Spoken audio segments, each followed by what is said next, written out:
Goto julolo fenna ka kesen yang nkonte mamoy fonde ma foy dindin faloli mindi bali dun ni sanjoti lole boyda dindin ifulanti yang Gambia talent promotional fulanti yang itolle be jambe nyaato Gambia talent promotion mun tolle tati alingi makoy e ka Gambia la londo le pousse nyaato niamoy Gambia talent promotion wala Mandinka kamala ka Gambia la londo sama nyaato ay wule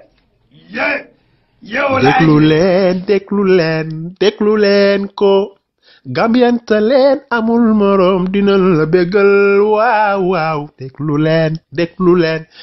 leen ko Gambian. Take it from a kid, min fama hani fentu waeja, am gini roli son waleja, albeni lab ye duale jal se tabur jam ndol ka bi freedom of space te buale jam duol be la duwa du bual be bua alla bolon esti Gambian dream brikama boyo ndol kanna kuole ke is all about Gambian talent TV tune in direct ala jibe stay tuned mimbe kiring Gambia bantala Gambia luo Nyonganya, bright sun, nyonganya yourself. Right, put yourself for right. Sorry. Gambian Talent TV, always feel entertainment, comedy, news, anything. Feel Gambian Talent TV, wako wati, janam. Al-Canal Global Media, ala bulkumba akan touch alia jibe music comedy favorite di yalo entertainment na kapala no ipasa malala talent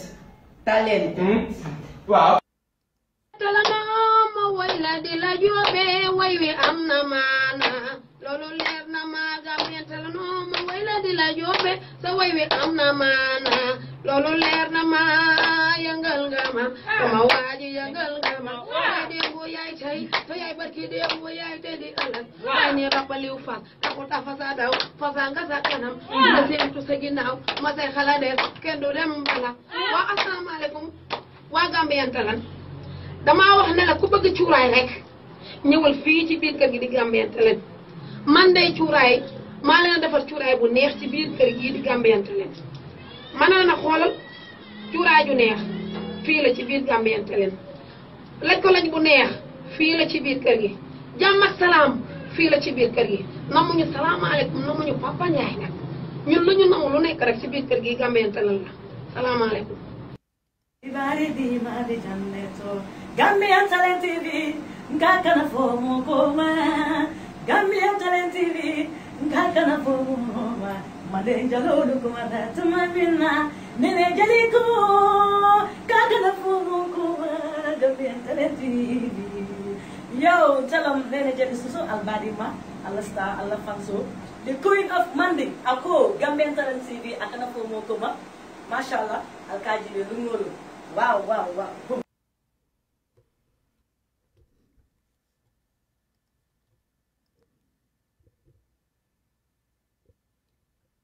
nega kesen yang nkonte mamoy goto julolo fenna ka kesen yang nkonte mamoy fonde ma foy dindin faloli mindi bali dun ni sanjoti lole boyda dindin ifulanti yang Gambia talent promotional fulanti yang itolle be jambe nyaato Gambia talent promotion mun tolle tati alingi makoy e ka Gambia la londo le pousse nyaato niamoy Gambia talent promotion wala Mandinka kamala ka Gambia la londo sama nyaato ay wule déglu leen ko Gambian Talent amul morom dina la bégal waaw déglu leen ko Gambian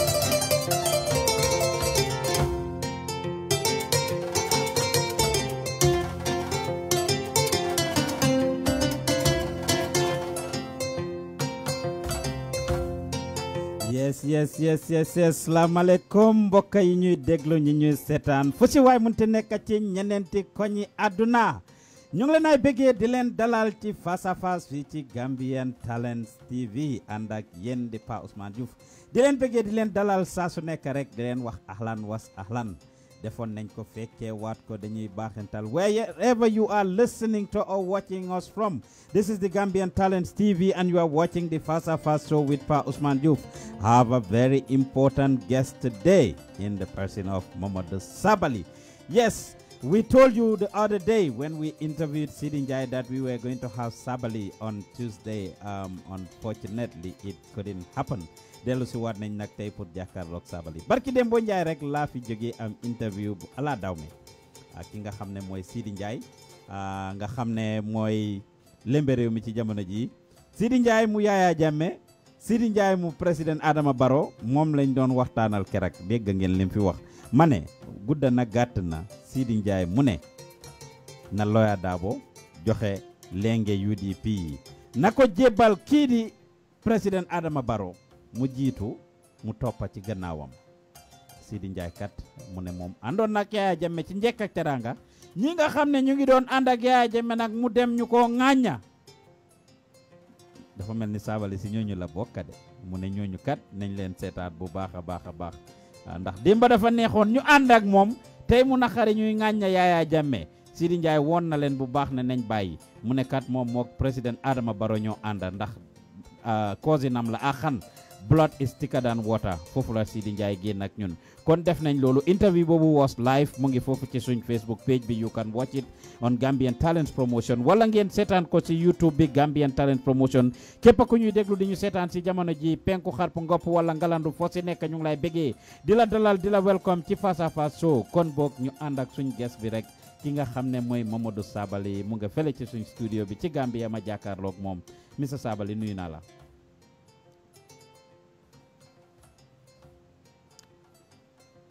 yéen a ngi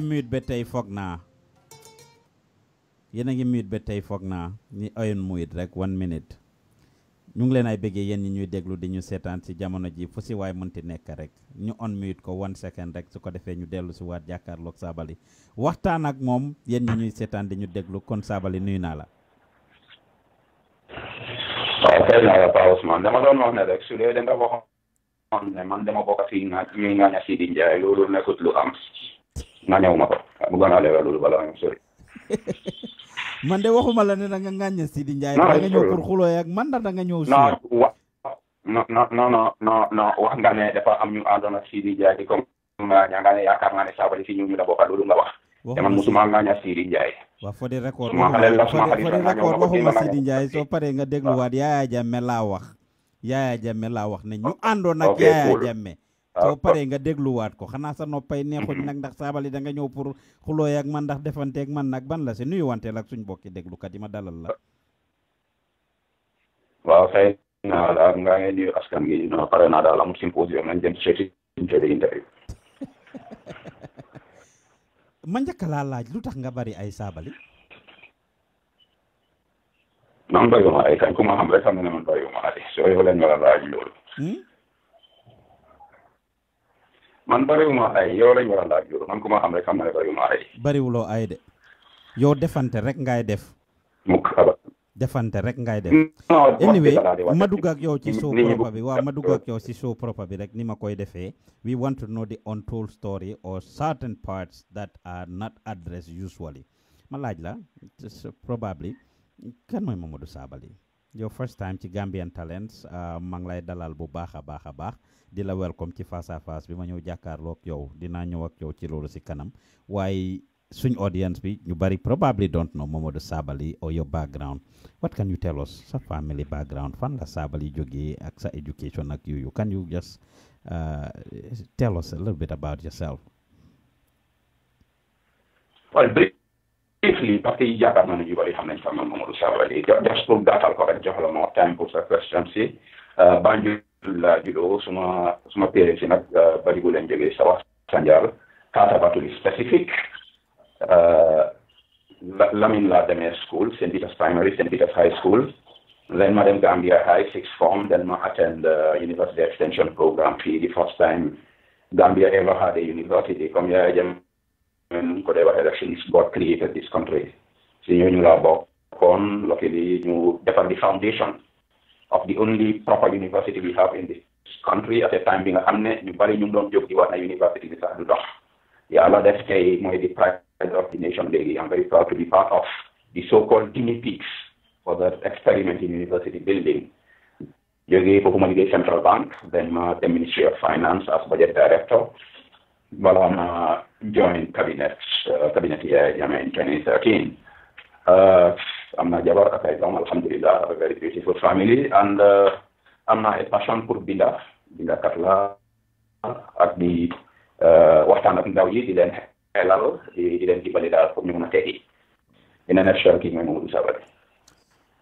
kon waxi Pata PJ bi ñëw na. Pata PJ Seydi Kane dama ko doon interview of the UDP, dama ko doon interview 4 weeks ago. mu mention jaar-jaaram ci university bi ba tudda sa tur actually ne yéen ay pioneers yi.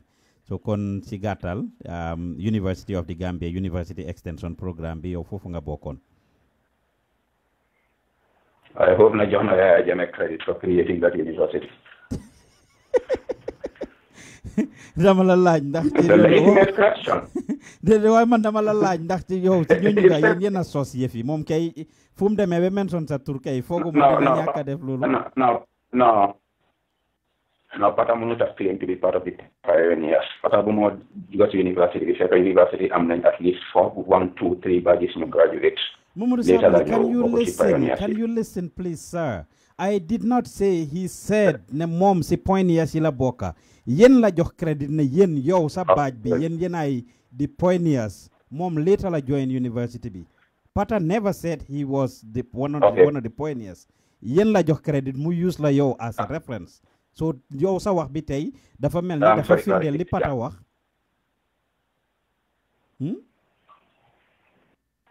Anyway, how was the education time boobu noonu si university extension program be compared to now, because ñu ngi gis university be having a lot of graduates in the hundreds every year in different fields. Ñu ngi wàcce ay lawyers, ñu ngi wàcce ay accountants, people in different walks of life.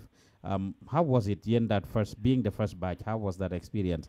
Ndax the same thing la yéen a ngi daan amee classes ay Banjul, Birkama, all over the place, like comme ni ma ko discussé ak Pata, because I did a little bit at the university. Was it the same with you guys? Different places ngeen daan amee class, different campuses ndax laka la MDI, GTTI, how did you guys have your classes? Well, basically, I think the only difference is demuñu woon Faraba Banta, MDI la woon, GTTI mainly, occasionally Brikama, Gambia College, the family one nag foog naa ne there's a lot of improvements in the university in terms of facilities, infrastructure. Why better desna university bi lu jara gestula. I mean, this thing started in 1995. By 2020, 23 years later, among a single proper campus of the university in Tawiaramba. So one nañu dimbali xale yi, like I said, a lot of progress am na fa xale yaa ngi jàngal. I mean, the passion bu nekk fi xale yi nekk fi university bi, it's so inspiring. Why constraints yi ñooy jànkuwante dafa rëy, te is unjustifiable pour toog tey 2018 bi xam ne there's not even a proper library sitting university bi xale and then from Banjul to Faraba Banta. I think I'm impressed with the passion, Fas Jambi, NAB, hard work. I'm really impressed. Why university I'm not sort of for New York and Dimbalsi University. They give that much attention towards the university from Gurgi. It should be a main priority. For any government, So, as you said, you get graduate hundreds, actually thousands of students. You munuta duga nak, you buga duga te munu duga more open you duga the graduates. So, I'm not issues of me graduate that you get amligay. Also, you buga duga, because the family talk, they might mange mita bena again, domambi. I'm not only qualification for them to university, but I'm going to have admission at scholarships. nguur gi daal xam na ne ñu ngi try waaye nañ yokka daal nañ yokka support bi to the university lu am solo am na solo bu baax ma laaj la si sa biir wax ndax amuñ time duñ xuus si loolu lu bari sa biir wax ngeen ne bindakat nga ñu laa ooyee di Gambia's pen ma yàgg koo binda nag su ma la describe as the Gambia's pen ñenn ñi mu bugg a dog seen xol yi kan moo la jox da tur di Gambia's pen are you really the Gambia's pen Sabally?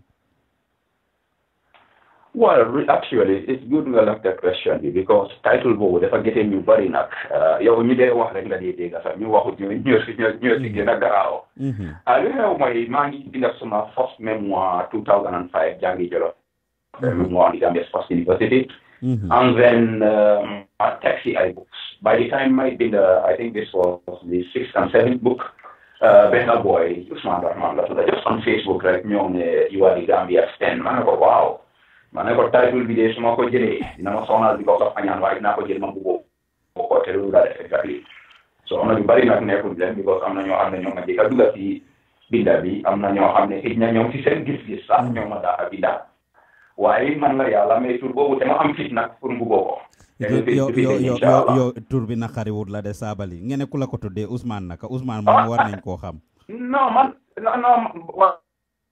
du ma dee laaxa pare ragal ma critique man maa ne def ma jox tur bi ma ne ko le dama ko mbubu la su dee dégguloo xorot man la ragal la ko si soppe waaye yow si dëgga don't you think that's an insult to other Gambian writers? Why are you the Gambia's pen? Let me repeat the question. Why are you the Gambia's pen? Pa Ousman amoo da nga tee xaw ma wax naa la ne nit moo ma jox title bi waaw nit moo la ko jox waaye accept nga ko nit jox na la ko but accept nga ko yow yaay di Gambia's pen. Why did you accept the title? You must believe you are for you to accept it. So tell us, why are you our pen? Why should I not accept it? Momodou Sabally dafa am ñu bari ñi la ñoo xam ne because you want to be Gambia's pen and you can never be and never will be. Man, I don't want to be the Gambia's pen. I don't claim to be. Yo, claim and taking ownership of being the Gambia's pen. And claim, no.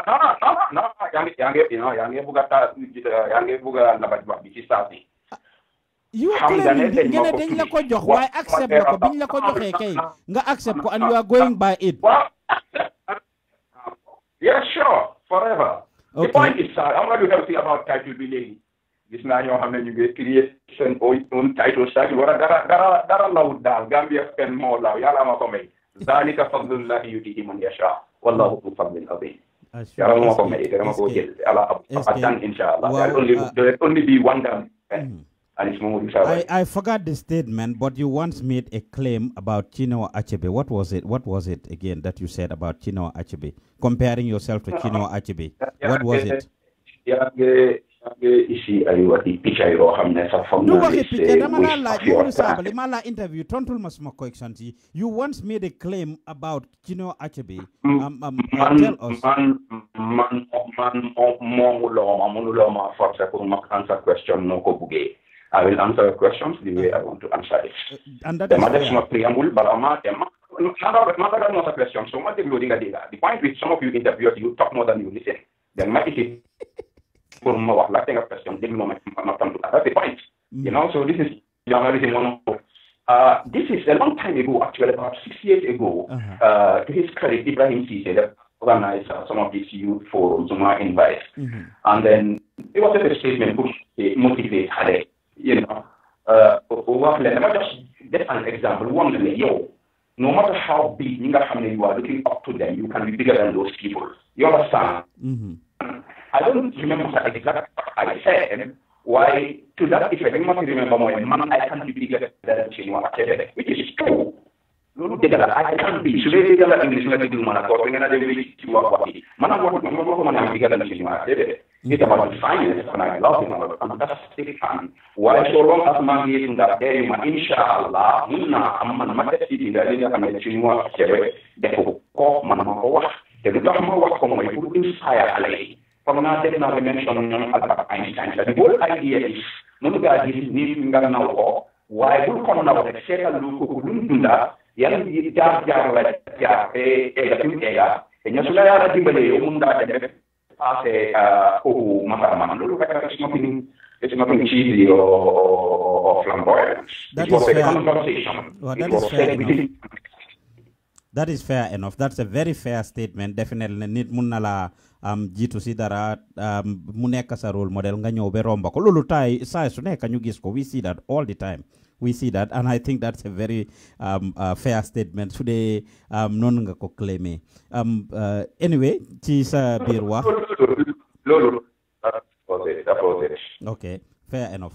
Si sa biir wax nga sa jaar-jaar ne finance jàngee nga St. Peter's School. Nga jógee fa dem fan, did you say Gambia High? Yeah, Gambia. Okay. Then Gambia High, yeah. Da nga tukki bitim réew. Did you ever travel abroad to study? No. So my first degree is from sixth form straight. Then Mandinka Center for about 6 years. So I was in America, Atlanta Graduate State University, for some master's in economic policy. And then after then I plus John F. Kennedy School of Government, Harvard University, executive training for the financial management. I'm not institute in the West African Institute for Financial and Economic Management, Jarna, INS Institute, Central Bank of England, Central Bank of Switzerland. You get my training center, I think I'm a central bank. You get down continuous training every year for something I'm really grateful for, people in a lot build up for life in government. Alhamdulillah. All paid for by taxpayers, right? Were you on scholarship for these things? Yeah, sure. I don't know college scholarship. The master of the scholarship, why training they are mainly funded by the post. Of course, the institution, the trainer will definitely at least knowledge and tickets. Oh, okay. Okay. Binganeke, it's a first book. When did you write it, and what was it about? I was Jaggi Jollof, a memoir on the Gambia's first university program, published in 2005. Popular in the Suma Jaggi University, Gambia, Nakale, the University. The book, the same book length turned into a movie, launched movie of the same title, Jaggi Jollof, in July of this year. Okay. Well, is that the book in which people are saying ne ci nga doon tagga Yaya Jammeh di ko Samba Mbayaan pour mu xaayala yaa ngi doon bëgg mu gis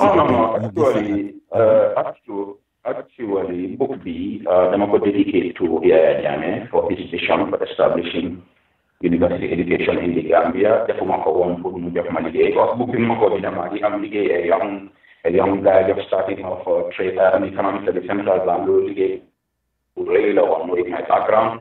Yaya Jammeh dama dédicaté book bi si moom di ko wax jaarama si lu mu gisee université si Gambia te dédication boobu bu mu fa defee ci still stands. Def ma ko pour ut liggéey limba def ma ko pour ut liggéey ëllëg dama ko wane dafa bizarre that credit pour ma dédicaté ko book bi it stands dedicated to him with all due respect. Everything ñu bari ñu ne li nga wax ci book bi dang doon jey Yaya Jammeh rek a lot of what you said is not loolu du dégg how can xam nga yow sa bopp soo amoon an idea of lan moo nekkoon book bi soo defoon sa homework pour sa interview.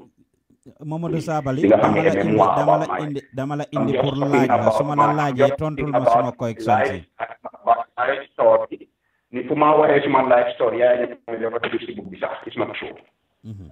tontul ma suma correction ci rek I am not tënkuma la ci benn boor su ma defutoon research duma la doon laaj loolu okay then after the book what was your position at the central bank bi nga binda book bi the central bank this was 2005 balaa bi ma demee defi suma masters ba pare lañ ma def senior economics man liñ ma def senior economics suma morom yi ñoom naa ni Juwaara ñoom Bakary Ñaasi ñu ngi nekk ay directors NAWEC ak GIA man li ma am ci dëkk bi dama ko deserve xanaa leen rek dañ war a yokkal parce que deserve moo tax ma tax by the grace of Allah subhanahu wa ta'ala loolu yëpp ci just what so su ma la understand Gambia dañ la underpay su ma la understand Gambia feyuñ naar bi xorom loolu and you cannot put words into my mouth dama tontu rek ni ñu añaan yi ak rambaaj kat yi nga coach So you think you deserve more than what you are getting from Gambia or what Gambia has offered you? ma wax mooy li mu wax dama ko wax in a context of yarma isin waxi rambaajkat yi ak nit ñu añaani loolu daa doon tontu man suma diggante Gambia si loolu c'est different story so ma ko laaj on a different perspective na la tontu. So ma laaj la, do you think Gambians like Momodou Sabally? Why would I be bothered whether they like me or not? You are not bothered. Okay. I'm not bothered, but alhamdulillah. But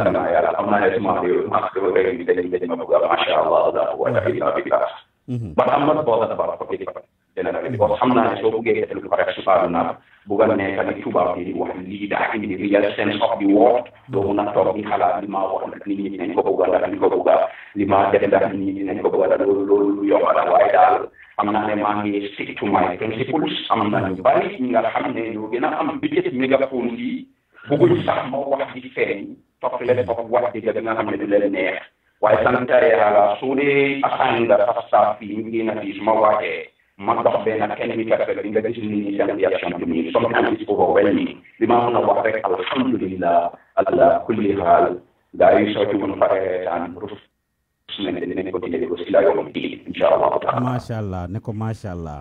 Okay, what was your position at Central Bank when you biñ la hire from foofu pour nga dem State House?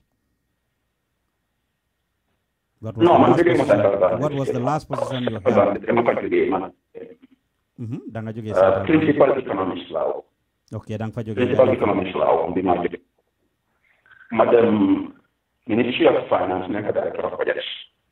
Then from foofu la ma waagi hire ma secretary general to my shock man suma bopp because man li ma doon xalaat at the time of I was not even thinking in that direction, not even thinking of cabinet minister waaye yaa li nga xam ne moom mooy borom teraanga yi borom palaas yi ku li nga xam ne ma digal lu tëjee lu galan sa yàlla dogal ne dama war a jógee foofu romba ay am as yu bari nekk ci diggante yi nekkal ma DPS PS mu fa ministre mu fa secrétaire cabinet mu fa yàlla rombal ma yooyu yëpp dama fekk ci yéen alhamdulillah nga ñëw jiite ñëpp maanaam mu def la nga ñëw nekk civil servant yëpp seen boss képp kuy liggéeyal nguuri Gambia nga nekk seen jiit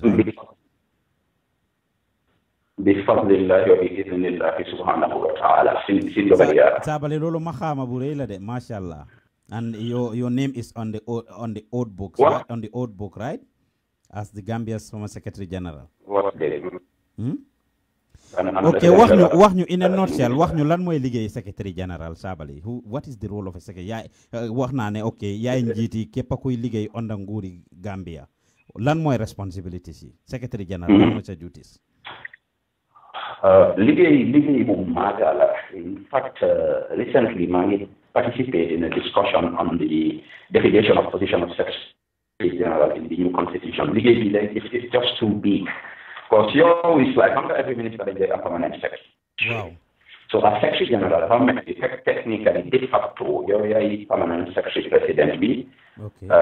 You are his principal advisor, so to speak. You're the civil servant, you know, the how do they call it in the budget management accountability act, you're head of accounts. Every spending we never come to the president, you're teaching you and because the budget plus become complicated at all. But actually, our head of the civil service, you for any human being, no matter how smart and competent you are, you take the Minister of Presidential Affairs. So, you know, so it became like, it is an impossible job. I know man, I was very young, you know, and energetic and plastic, why I want to watch my technique. So naturally, it comes down. Understand to do his job. You know, I really and I think never mind your guess what you set up platform and go define the new constitution for never in a reasonable and effective way without bringing in all these issues of conflict of interest and other issues. Okay. Kan nga relieve yo kan la Yaya Jammeh gini pour replace la yo nga replace ko kan nga replace yo as SG?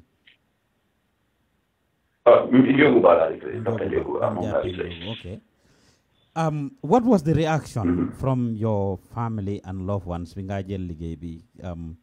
they okay with it? Did they like it? Did you see it as a blessing?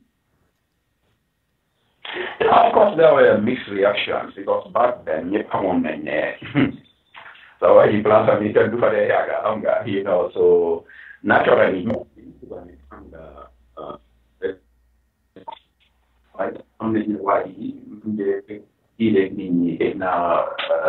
more ended, not a problem. So mixed reaction on that. Yo, Sabopa, you wanted the position though? Well, it's not about wanting the position. It's about being offered. Man, say one point, it was a challenge.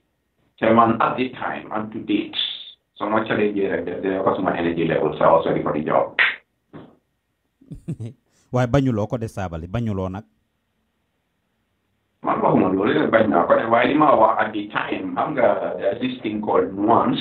Sometimes it's difficult to get. Why the issue, why the matter of my legal at the time, you probably even you don't live within small office before State House, you know, I would have been good at the so don't have more general energy to more than okay. How often did you see Yaya Jammeh as SG or with your position? How often get done? Is it every day? I was pretty close to him. Jammeh and I this definitely it was very much detached. Why man yara defa defon bugama so almost every day so they know office every day and yeah very often that at least weekdays we make office every day na office.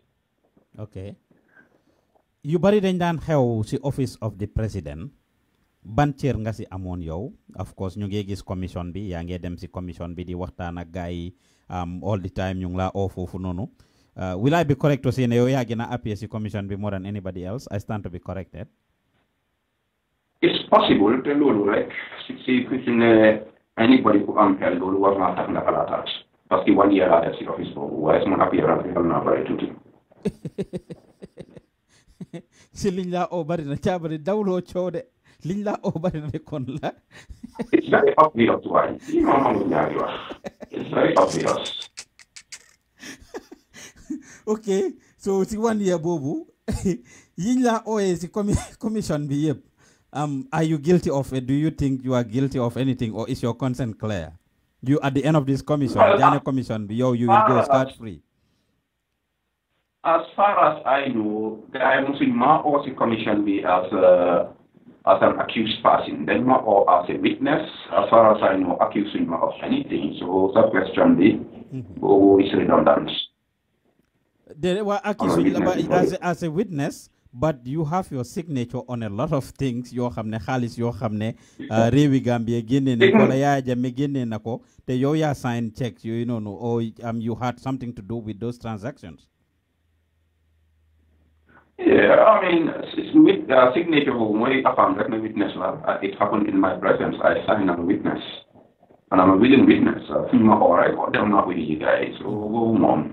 And of course, we about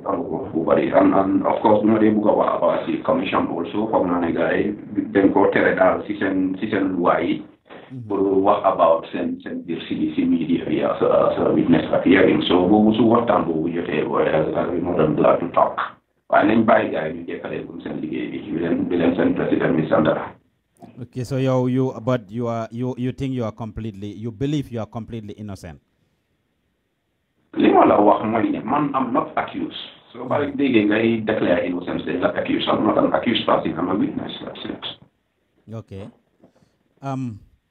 As SG, large na la lan moy responsibility si. Ben si ndan gis ngena def moy probably issuing statements or reading statements. When the president, office of the president has a press team and the like. Was the press team under you or what? Press team, office of the president. No, anybody could never in that office, right? At the office of the president, you are under the SG, naturally. Okay. Even though Jammeh has such an obsession with the media, when you say radio instruction, they matter on the super He doesn't have to go to the Secretary General. Several times, you have the answer. So I think is reporting to me, who directly have instruction, especially the press team, they were very close to him because Jammeh knew the power of the media and he used it well. Okay. So, let's talk about the median statement you read on GRTS. Ñu bari ñu mere Sabally si statement bobu lañ la mere. Yow ya binda lolu bala ma ñew si nda ya ko binda sax. Did you used to write statements for Yaya Jammeh? Ndax mom mo daan binda and give it to you to read or mu jox len ko ndax yow did you ever write any statement for Yaya Jammeh, be it statement boom read in public wala luñ publish or something? Have you ever written any statement for Yaya Jammeh? You know, by the way, she read the law right now. As Secretary General, you are de facto speechwriter for the President, so naturally, the Democrat statements. Why Yaya Jammeh is such a person that sometimes he not his own statements, especially when it comes to the kind of statements he got like feel the need to address the nation directly. You more often than not, the capital go from my experience. Okay. Is there any time nga bindal ko statement mu dem read something completely different from yow li nga binda? Lolu benn du ñaar du ñetta. Especially to have a particular statement. It was a Tobacco statement. Bima binda masuma very able brother lieutenant Matthew Secretary of Cabinet. You know, binda a very nice statement. Tobacco, to bring about national unity and coherence. So you have a statement, there is a statement, even today, you have research, you have check word by word, they are going to change. Why B, what would the factory Lulu board, then I remember General Bajimu, when I remember that statement, why one research statement, another statement being up I don't know if I knew about that statement, but that was another very, very insightful statement, thoroughly recognized. So he did that a lot. So especially now, because he's very combative. He likes to be in this constant war mode. So to get the statements, they are a bit too nice and conciliatory negotiations. Lolo happen very often. Okay. It's okay. The median statement be ma wax ni lan ngeen don address in that statement, and who wrote it? My statement being read on GRTS. What were you guys trying to address? Statement, handwritten statements. I think it happened to that incident happened in arrested UDP for that allegation regarding on deferral statements to support asylum seekers. So Lula one that handwritten statement that was really, really very strong diatribe, and then you read on. So it wasn't a statement okay affaire EU ngeen don't address ak US, of course mention na fa but mention for European EU ak US, but the statement was specifically to address the issue of UDP members that were accused of preparing statement and supporting asylum seekers in the West, right? That was the incident that motivated that particular unfortunate incident of statement. Okay. So bimbinde statement be yow mu jox la ko. Did you read the statement prior to going on air, or you just read it, you just went on air and read it? Ak nda GRTS nga demo read ko sanda did they come to the State House? No, of course, one does not know your statement like madam it's immediate statement read from another professional. So Holland statement, be man Hall Nako, Suma deputy then, and a particular cabinet minister at the time, you been the communal Jammeh, is not advisable for new read statement. Be more insistent it's possible. So sa consent was clear, like being a gise nimpa statement be ak nim ko waxe ak lim wax about Mandinkas and you being a Mandinka. Was your consent clear? Did you think you needed to read the statement? It was not about me being a Mandinka or not. I'm a decent human being. Any statement being a hamne, therefore, isi coow ak naxar su askan bi mu masee àndaa. So man, as I said, and today guys destroying records at State House, I hope they are keeping them. The memo mover, big advice statement be what we call the meeting. But the circumstances dictated then you read what it was his statement and it was clearly the Gambian government statement. Okay, you didn't have an option, Sabally, pour say I cannot read this based on principles. Yombana black day because I am a never piece of that. I mean, I couldn't be young with us in Damala large, like I'm asking you. He changed the name of a whole country, entrance cross, Mudafi Gambia Islamic State, new lawyers, even the Bar Association, everybody fell in line because even Americans were calling out Islamic Republic of the Gambia. Can you make talk fee because you gain an fee say what the young man Damala large, like okay, you went to work same day. Was it written on the same day and read on the same day? Mind the circumstances surrounding it because don't tell about it. So the statement was written and read on the same day. But what evening? In the evening, up and down then Minister Nanot Johnson as well my witness, you all come New State House, you try to push him, persuade him against doing it, he insisted one evening. Sabally Bluetooth we just put it down a little bit, put down so that no degala, put it on the table, please, if you don't mind. Some movement be affected.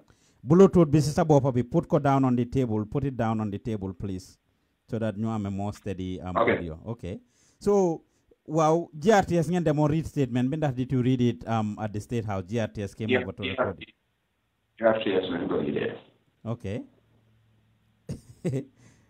What was the first reaction you had, public reaction you had when you read the statement? And did you expect the kind of backlash that statement had, either on the government and on you personally, and on Mom Yaya Jammeh? Immediately, I'm not feedback. And I didn't have to wait for that feedback because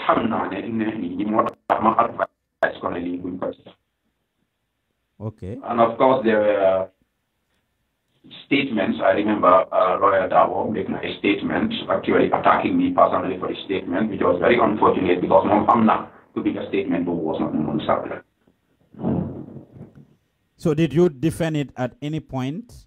When Yaya Jammeh was there, did you defend it at any point to say that I did not write this statement, I was just SG, like you are doing now? You are talking about it publicly on social media during interviews, etc. Maybe you meet people and you are having functions at which you are talking about it. At the time, did you actually do that when you were there? Or anytime when Yaya Jammeh was there? I understand the circumstances of these things. These were things in a family. You wish Nelulu never actually happened.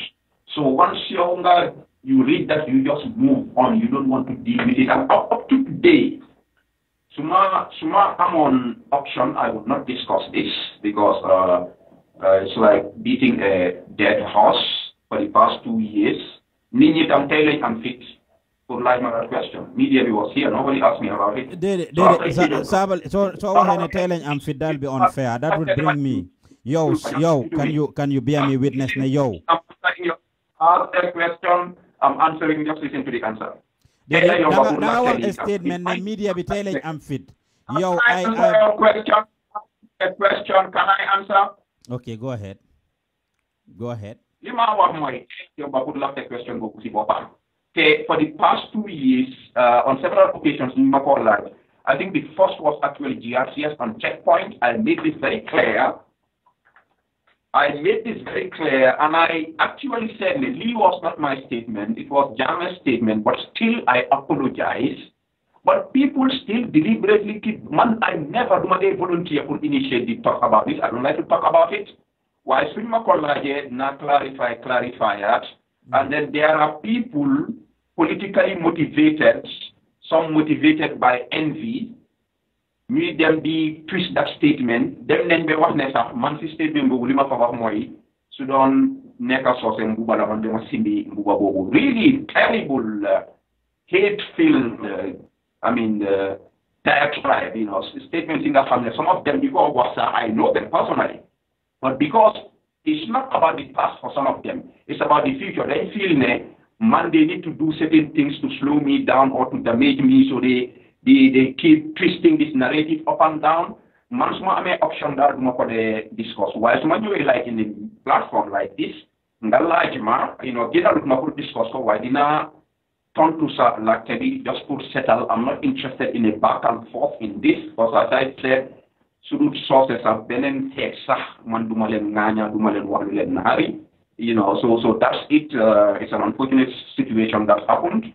I'm not your hamne lulen buga use for stop no man or slow man down. Why man lima defrek pour refetal la suma digante yalla man defuma waxuma pour aduna bi fi suma digante yalla te xamna ne yalla lim buga ma am ci aduna bi dina ko am te ken mu ci dara bi billahi ta'ala.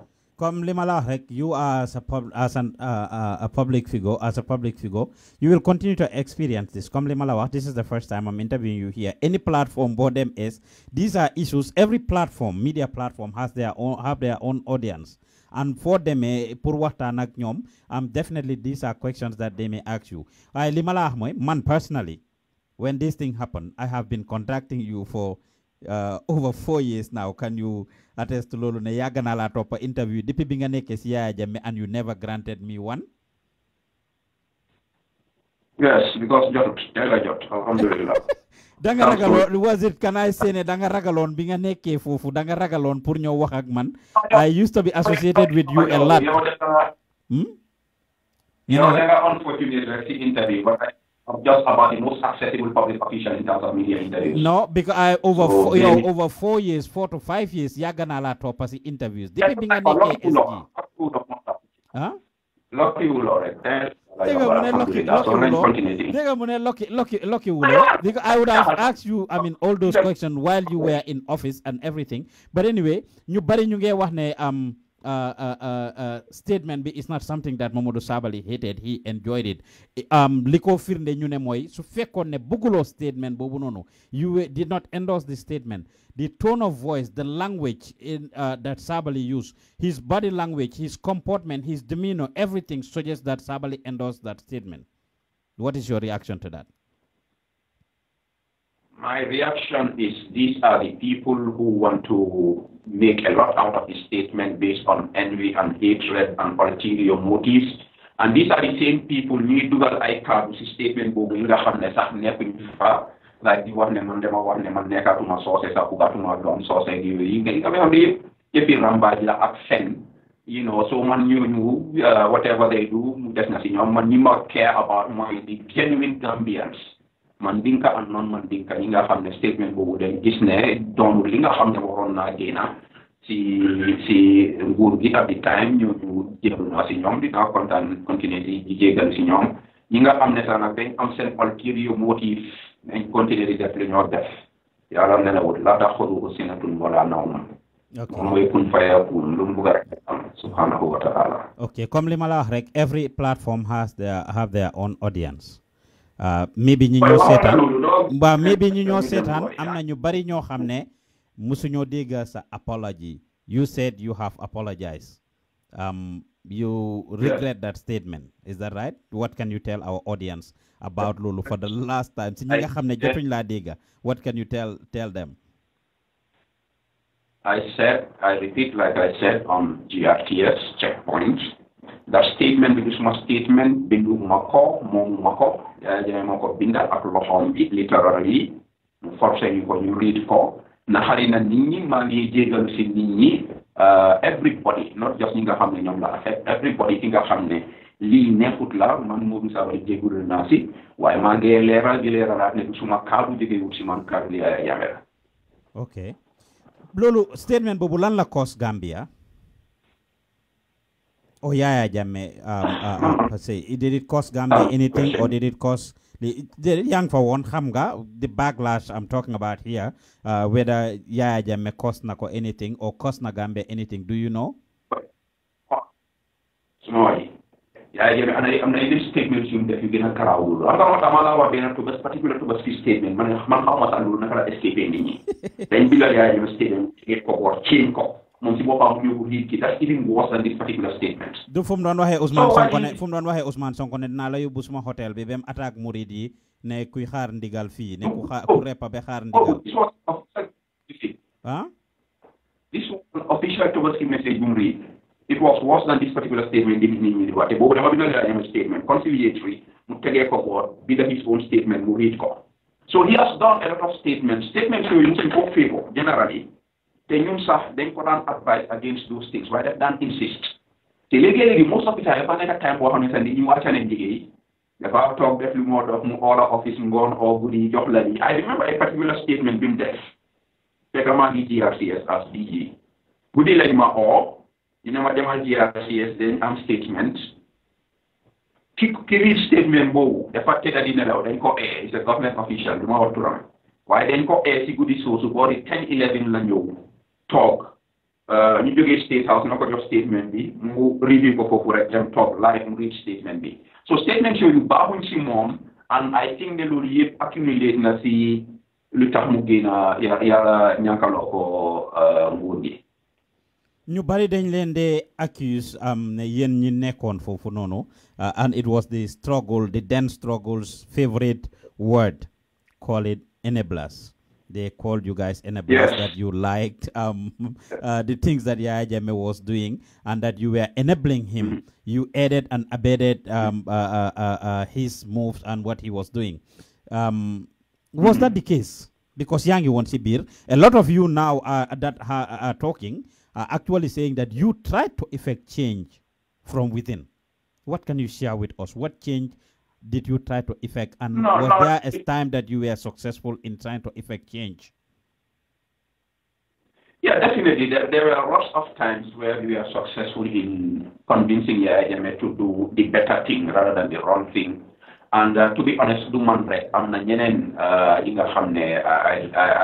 I know a few people know how to raise my former secretary to cabinet, for instance. Ak ñeneen daal dañu pare pour jël des décisions and yaa ngi somebody easy to deal with su jëlee affaire jël décision pour dem confront ko pour convince ko pour mu change loolu very risky waaye def nañ ko ay several times delloo ay nit seen liggéey yi nga xam ne daaxa nañ leen génnee ay nit mile two yi nga xam ne def leen tëjoon te ñu leen tëjee àndut ak yoon. I remember a particular incident where I worked with the then IGP Yankuba Sonko. You know, Joko directive ne jamal gini ay nit na tu mu dama Yaya mo ma def la ko gini ko su la raje ko na mala ko wax and he did it and that's a risk for Jammeh fi ko ne lolu tawna e na don dal suma ko sa si ko ko bula mo dal fine we can't say this for everybody am na ni ci ñoko ne ko ñu xamne tam ñu ko don suk sukal ci yu bon te Jammeh ci bopam xam na ni xam na lolu legi regret na ko. So we did a lot inside Sabu food bopam why du ma la waxal mooy du man rek am na ñeneen ñu bari ñi nga xam ne ñoo ma jiiti si nguur gi am ñoo xam ne dañ ñëw man bi ma génnee ñi nga xam ne yàlla guide na leen ñuy aida waa ji si jëf yu baax am na ñoo xam ne nunu leen ñàkkee seen liggéey sax nga gis ko muy def loo xam ne gënalul réew mi gënalul ko moom si boppam nga dem aida ko daara yooyu yëpp am nañ so ñuy wax ne ñooñu am nañ leen fekkum nekk ni nañ fa yow personally ban mooy sa success story, like the biggest story, something that Yaya wanted to do and you influenced it based on the fact that you were the expert, or waxal nga ko gisee nga different nga ko what is your success story? This particular one, that's my job instruction, particularly for move GRA you under the office of the president. You know, dama ko déglu rek ma ne ko yes sama ignore ko. Because si xawoon fu mu nekk nii li ko lu ñoo wax dafa passé about what we are talking about right now. And I don't remember one hour again about a particular incident where some people, if he land Lawon, the lawyer involved was Mohamed Ibrahim Aja's friend Lawon. You try to law court him to the guy. You approach more office, use some discretion, use the good office of IGP. Tell me that IGP Yakuba Sonko on the enemy, you bury in the figure from there. Why the Fabuga is cases against IGP from the field name the lead is a trivial issue. The national key as can be. You take a policy aside, but it was risky and you have to think like 1,000 times before you do it. Oh, okay. Did you regret working for Yaya Jammeh or working for under Yaya Jammeh? Working under Yaya Jammeh. I work for my country. Motahma use the word under. Motahma use the word under because you were working for the Gambia. Yeah, no doubt. Did you regret working under Yaya Jammeh? Jammeh, I mean, people see a lot of his bad sides now, and some of it is deliberate propaganda. I mean, definitely one lolu leer na ñep cause nguur mo mel nonu. I mean, jéggi na dayo ci am very unfortunate things, but he had his good side. He loved his country. He was passionate about develop. He knew how to make Gambians to do things, and dafa bëgg liggéey mun liggéey sawar ci liggéey. So those are the good sides nga xam ne jàngee na a lot from him, because like for instance léegi there are so many theories about leadership and everything. Because I know how things work as opposed to theory. I know His Excellency Adama Barrow. It's easier said than done. Yeah. Dina ñëw si loolu si Adama Barrow waaye man laaj la Yaya Jammeh first time mu daxala what did you do? Ben relief la. Jammeh, to be honest, Jammeh, I na fi xajo du ak mom, ñu dem bolema and man dama ñu ñun dega. Suma gisee ne yow li nga ici ci office boobu du dega ma nga wone li dega. Nga jaalama jéegi ma dem ci Jammeh wax ko suma demee gis ko ma da kii lim la wax du dega li mooy dega bi. So from government to businessmen and businessmen yi nga xam ne they are still operating working with this government, you know, must stop them from different angles, from politicians, businessmen, cabinet ministers, people in the security, you don't push you while you don't stop. You conspire, then they have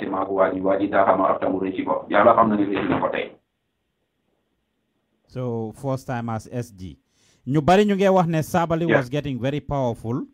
And te waji bugut power bugut ken kuy dem that fast si liko gaay ron wax because ñi agon si level bobu with him yep from 94 all the way to most recent ñep amna nuñ def sakal len pexé.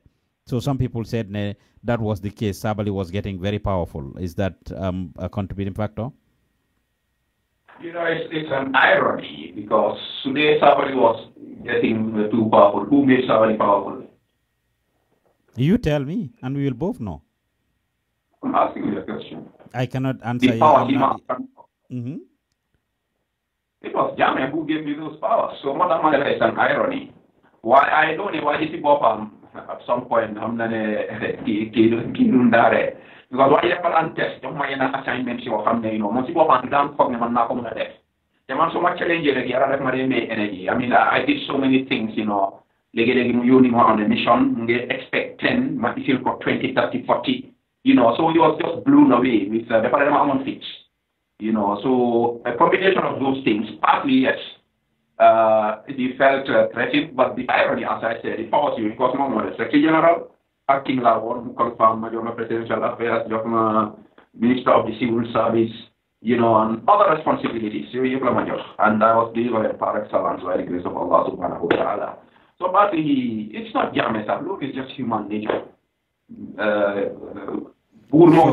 So are you saying he was threatened by your everything around you, everything about you? He was getting threatened. I think it was, but it didn't happen out of the vacuum. There were forces operating around him who made him believe in a man replace. Or I'm not you them I was working with the opposition at the time. I'm not you body you cover that. We are there. Someone you go moy. In the man who are sharing the kun fire kun. Yaran dogal for more that could be like the Barama Judo. Magna toxic plus bow. Apa bow just 1 second visit table. Oh, okay. So, you feel threatened, Bobuna, but some people are saying that you were too cocky and too bossy. Arrogant. you have been accused of being arrogant, being cocky, being bossy, and that is what contributed. In fact, such charge be, I think abuse of office was one of the charges that was levied on you, if I right. No, I'm not going to help. That accusation that he was arrogant. Yeah, more what we see today. Can you repeat you come in the area more what because Lulu would work for them to fight against the Indian government release power. Plus, bomb of your foot, or the bomb of your foot to exercise. Why did not say what issue on your boss or Sabally, you are in charge of this office? Even your upper linga or a death finger or a stop. So could give him a take like a plus. You don't have any regrets. In terms of Tokan Digger, the case because Gambian company wouldn't dig up. You bari simin bugunyo liggéey jël place baña liggéey dana mala ben liggéey wara ma daala I have no regrets of those things ma fa dero inshallah same things like that see you body nga xamne ju na ne suma liggéey like that I will act exactly the same way you either work or you go home so defé lu bon I'll deal with you. So you have actually ñi wax lolu ñi nekkon ci system bi la ñoo xamne they were trying to abuse the system or do something wrong somewhere and you try to stop it. Exactly, and some of them are back in the system, gaming the system again. You know. So you're in your view, Sabally, you are not arrogant. You're cocky, you are not cocky. You are not arrogant. I know that. I know that I am not. I'm just about the easiest going boss. Go to GRTS, ask them again class in Maligay. So pare pour liggéey suma fatna. I'm not so much genius. You have to you suma office. Someone and definitely boss. You do am ba ko server for this and GRTS. Dama dem defal yi mu ne boss li ñu ko def lii la ñoo def waaye dafa fekk li ma wax ne loolu ngay def is better than my own idea nga nekk suma xarit waaye soo bëggutee liggéey xare bakar ngay am ak Momodou Sabally loolu du mos di change inshallah anywhere fu ma go the same policies you work, you are my friend, or even my boss. You don't work, I deal with you regardless of what rumors or rampage you are going to spread in town. I'm not bothered about public opinion. Well, Bima ñëwé Gambia last year, interview na by Ibrahim Cham at GRTS, and he gave you a lot of credit. Ne yow ya ko indi mom GRTS, he was out in the streets doing a lot of things, and you saw his potentials. Nga convince ko pour mu ñëw fofu, and you introduce entertainment news at GRTS. And yes, I've been working with the young man since then, and I can tell you he's a talent. So he gave you that credit. Neyo yako indi one fufu, and that has been at GRTS because ñun ñu ngi yëngatu ci entertainment, and a lot of entertainment related stuff GRTS covers it. Bu mujjé rek moy Musa Ngom tribute project biñ def a couple of months ago when pour celebrate anniversary Musa Ngom. He came and he covered the story. So projects ñu def yépp by Ibrahim is always there covering it. He gave you that credit. Why ñu bari ñu ngi wax ne Sabally is very cocky. Media bi ci bopam dañ la day accuser lolu te man am na experience cockiness with you though. You sound very cocky, you act arrogant and cocky. Li lay def, li lay wax, very fussy and bossy. And Fogna, go ahead. Man, I have a high level of self-confidence. I'm not lolu Joguma Bena district I worked on it for some Gambians generally was one of our big points in terms of self-confidence. So again, as in relationship at Senegal, that's where we are losing the diplomatic battle in neighborhood street battle with Senegal. We have general issues of self-confidence. I have it. So sometimes people misinterpret that. You know, that's their problem. And usually they treat this kind of diatribe, as I said, these are people who are envious of me, who don't like me, who see going places, they want to stop me. And I always send time, but they Sabally win in any debate or any conversation or whatever. Sabally is always right. You know, Sabally is always right. Sabally is always right. Mom dafa fogg ne mom mo xam lepp man lepp. Ñenn ñi sax ñu ngi la compare ak Halifa Sallah because he's also seen somewhat in the same direction. Okay, you think you know it all. You are Mr. Know All. You are always right. What's your reaction? That is not true. Fee regular def mistake in the beginning. I was saying things about Pata PJ. Nga clarify situation. The man thanks for the clarification. So admit now I am wrong. If I am wrong, I admit that I am wrong. Why Momodou Sabally? Just because what bugan ni what you ne man du tax man nangu fen def mo leka moy diga. It will never happen in my life. It's Allah. So compare ma Khalifa Sallah Mom, alhamdulillah, one of the finest brains this country ever produced. This more mutamut nak. You have your own shortcomings. Jesus Christ was the Bible before you talk of the sawdust in your brother's eyes. Take care of the plank of wood in your own eyes. And I never told anybody I'm perfect, and I never told anybody that I'm always right. While I said what you say, you talk maneka sitega. Ma power down just for me wa lu baax ci man xamna ni musu ñoo and ak dega di kay ni Adam alayhi salam be Ibrahim buñ sani ci bir safara bi be nu mi nga xamne dañ ko toroxal be yalla indi e flood indi go wol Muhammad sallallahu alayhi wa sallam to ko ngaña ko be bay di tam dem Madina man Momodou Sabally mi nga xamne I am nothing in the sight of Allah man na tok fi di xaar ko nit ñi yeb wax lu baax ci ñoom lu leen neex ñu wax Lifin Yaya Jammeh charges that Yaya Jammeh liñ la charge ñu ngi fa boole woon corruption or economic crimes. Are you guilty of any of those? Suma nooni sa xamne corruption ga mu sawe donc ko ko jege ñal man bu ma ale jàmbur musuma ko bu musuma ko ñeme lu xew mooy dama doon dimbale a young lady who was doing a youth development program.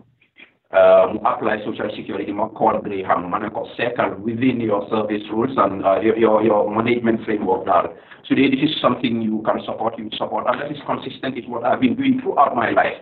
Anywhere somebody say a youth project, I will support it. I did it in office, I'm doing it now. If I go back to office, 75% of my dollar, for the young people. Jammeh, there was a time, that was never about 200,000 to do a youth development program. Why is man them called with your almost and how 4 million of your power? What is picture about any party? No, duñ ko mëna faté. Duñ ko mëna faté di Sabally parce que dañ tok ñu accuse la of corruption. You were occupying one of the highest offices in the country. How did it end? No, how did that end? What ñu faté ko is definitely not something li ñoo faté. What in that sometimes they work on gaga yak. What in that? Well, how about the vice president? The issue of the vice president, Nebim don't Tuki airport be something accused Nebimo Tuki at the airport. What can you tell us about that? What was the accusation about? So the Gambia law reports, I think that would have been recorded as the pettiest charge ever brought against any person in the law courts of the Gambia. It takes about 5 months. NIA investigate the charges, issue against man. Yala baham after 5 months of investigation, when you get anything against me, use for Tigma. So when you don't use they and on South Africa inauguration in of Somalia. Then Musa Sinyan, who is protocol for the vice president to this date, Monacon protocol I said. Sinyan was coordinate for you and I think we were on different hotels. Sinyan messed up completely, guy by Maganao, and I believe that was partly deliberate. Ma call them see the election honorable council video under Professor Kadim Tau, the big guy, you fake a guy take them. So being your aim or Jobate, I hope he's listening to this. Then Momodou Director General of Protocol, Manako Sinyan Lila Def, he messed up. I could not attend this event. The man do not know why I am attending my event. Man ragal mo Yaya Jammeh in that aspect. Ko hamna ni respect national league. Why small la lu tax attend mo ko mo ko ne Sinyan mo defut liggéeyam te man hamna du ko daaxa rek mënon na ko tej. Man ko duma wax Yaya Jammeh waaye ko yal Sinyan nga advice ko bu mu defati li. Surtout ra ko ci loolu. Man biñ ma daale day di out ay charges against me so salañ dem wax loolu Yaya Jammeh mën ñu charge ma for loolu. Unfortunately the same Sinyan that I saved kooku la use mu ñëw taxaw he testified falsely against me for me taking on that charge. It's very unfortunate. It's the pettiest charge that has ever been levied. So you danga pui jobatene pour mu waxal Sinyan and you explain the circumstance and then so you save Sinyan somewhat and Sinyan backstabbing and he testified against me in the law courts. Very unfortunate. Okay. Yes. What else were you accused of by Yaya Jammeh? Why?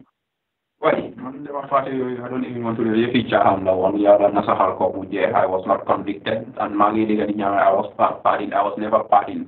Being not convicted, pardoned. taxaw si moom bañ a dem si benn sëriñ ba nga taka benn téere ma ñaani yàlla ba yàlla génne ma si set si wecc ñu drop charges on the very day we waroon a deliver back bi alhamdulillah wala hawla wala quwwata illa billah faade naa ko I don't even know to remember it. Okay. Over. Let's biñ la jàppee where were you when all this thing happened? Da nga liggéey ñu jël si la kër nga nekk what time of the day was it? That first experience biñ la jël si sa first jàppa did you expect it? Did you have any clue? Then bañ where were you de amal laaj where were you? Where am I not here? Wow, where were you? Where were you when they came for you? Where were you? Affairs the suspect on land it was coming to an end because I had stepped on some toes. One of them this internet gateway deal being put on Jammeh di ko joxoon a particular group ma fil ni ñooñu dañ bëgg pour 419 di bi ma advice ko lii bul ko def ma jógee foofu tukki ma ñëw wax ak man Mustamla Italians in doon build some ferry landings in Banjul and other crooked deals ma teg si suma tànka mu ne ma fay mu ñu war ma ne ko lii bugguma koo fay because ñii nekkuñ nit ñi déggu dafa le kat lañ ñu doon liggéey général Badji ñu laa di ma nax ndeysaan su ma ko waxaloon rek mu déglu ma mu ne ma ok ma génn si loolu gars yi ñu waxataak moom mu mere ma ne man dama bëgg a delay projet bi spend nañ ci millions tens of millions of dollars dëkk bi bénéfice si dara so bu yooyu yëpp dooree di xew xam naa ne gars yi pare woon nañ waaye man tam pare woon la because xam naa ne defoon naa a few mistakes maa ngi ne ok as we go on dina gain suma confidence suma ko advisé na ma déglu ñu dem ba towards mu dem point boo xam ne man tam ma face because I was the one signing ma ne du ma ko def ma xam ne affaire si yàqu na waaye bëgguma woon a daw because xam naa ne su ma dawee shit kon waa ji wooy it would have tarnished my image in a way ba pare ni fa ko doon support because time boobu sax I mean not you in person but ñu la date in government soo fa génnee su la Jammeh accusé rek ñu ànd ak moom look at the hypocrisy so ma ne di xaaral ma stay because if he really wanted to go after me at the time su ma dawee rek dafa contrôle narrative bi waaye ma decide pour stay moo tax nit ñi suñoo xalaat sax war na laa jaaxal some of the things yi feeñ ci commission bi te ñoom foog nañ ne man maa def yooyu te waruma koo def lu tax Jammeh charges ma about those charges so man xamoon naa ne affaire si yaaxu na waaye bëgguma daw I had taking this decision du ma daw Gambia bàyyi fi Yaya Jammeh because Yaya Jammeh part of this plan si man li ma réalise after mooy yéena yi gars yi dañ dee jékki-jékki release a rumeur ne kii nañ la arrest pour nga daw xoo soo dawee rek def dee ne xam na lu tax mu daw moom moo def li mu def so man I heard rumors on sa waa ji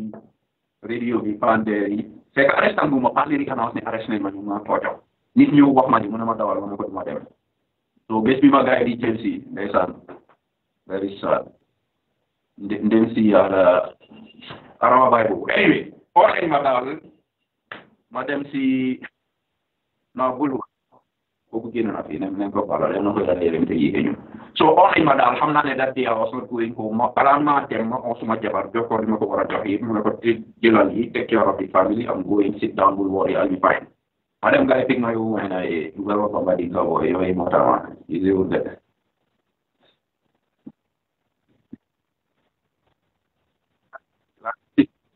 right it's very serious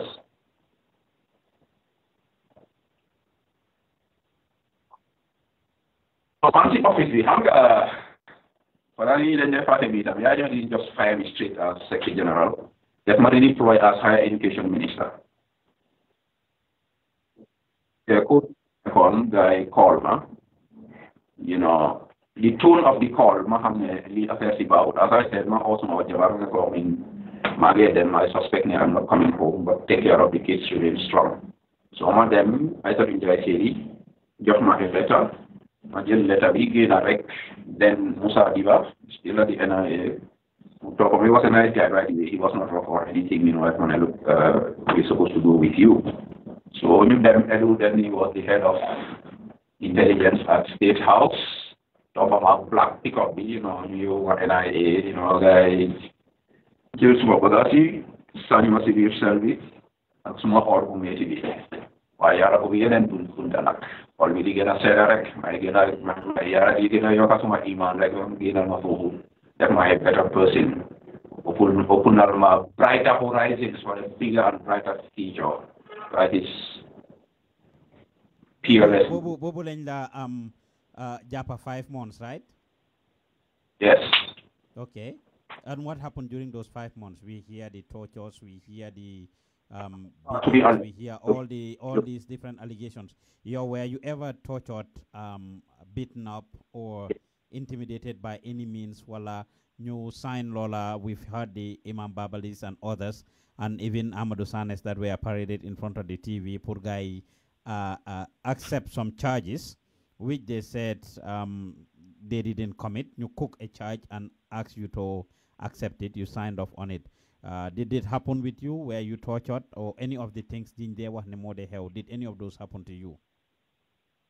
No, to be honest, man torture wuñ ma nañ waxante dëgg nag nit ñi nañ wax dëgg lu xew nañ wax loolu rek that doesn't mean ne torture wuñ ñeneen. I believe ne am na ñoo xam ne torture nañ leen am na ñoo xam ne torture nañ leen foofu sax while I was there.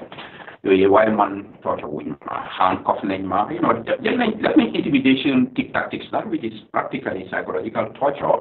waaye man yàlla def ma dimbali wéy bi ko ma nekk secretary general yàlla xaaral ma yoon may jàng ay téere yoo xam ne ñi nga xam ne du doon lañ more than 1000 years ago naka lañ xanulee seen jaar yàlla def ma ugaloon bunta yooyu yëpp so man maa dugga NIA mentally I was ready ba pare dañ ma respect woon to be honest even as a detainee they gave me maximum respect to this date. Gambian security forces from the army, intelligence, prisons, they pay maximum respect leen ma jox and I honor them for it. Kenn defut ma naka ci noonu intimidating tactics moom fa léegi-léegi ñëw wax la ay stories yoo xam ne di waaw xam nga waa ji def na mere waaye xam nga yow da nga war a def ndànka loolu benn time dañ isi video record di ma record pour ma explain certain things waaye ñu ne bu ma sol bu boobu nice trop ba pare na sol jiw si wax bi ma ne wax ji man dama dama wax suma de pare knew I was innocent so yooyu yëpp nekkoon na gàllankoor si ñoom and the respect because I respected them, I treated them with respect and honor and supported them when I was in office, all the security forces, and even the main public service. But I'm particularly sensitive to security because Muslim police line, I'm not security, so I was very nice to them, they were nice to me. Apart from the psychological intimidation, pour ragal loma rek pour ma mëna admit ko amna ñu da ñëw sax xam nga la waji moy waji dafa bari affaire xam nga lu nga charge yow nangul rek ma leen ko may dead body at dying soon ma fi dal man Momodou Sabally mom nangu charge ci nga xam ne xam na ne fenn la. So loolu la waaye definitely loxo laalut ma yes. So moom si boppam musul looy wax ak moom musul la or pour jéem a negotiate wala like intimidate la or say anything like bi nga génnee foofu that was it.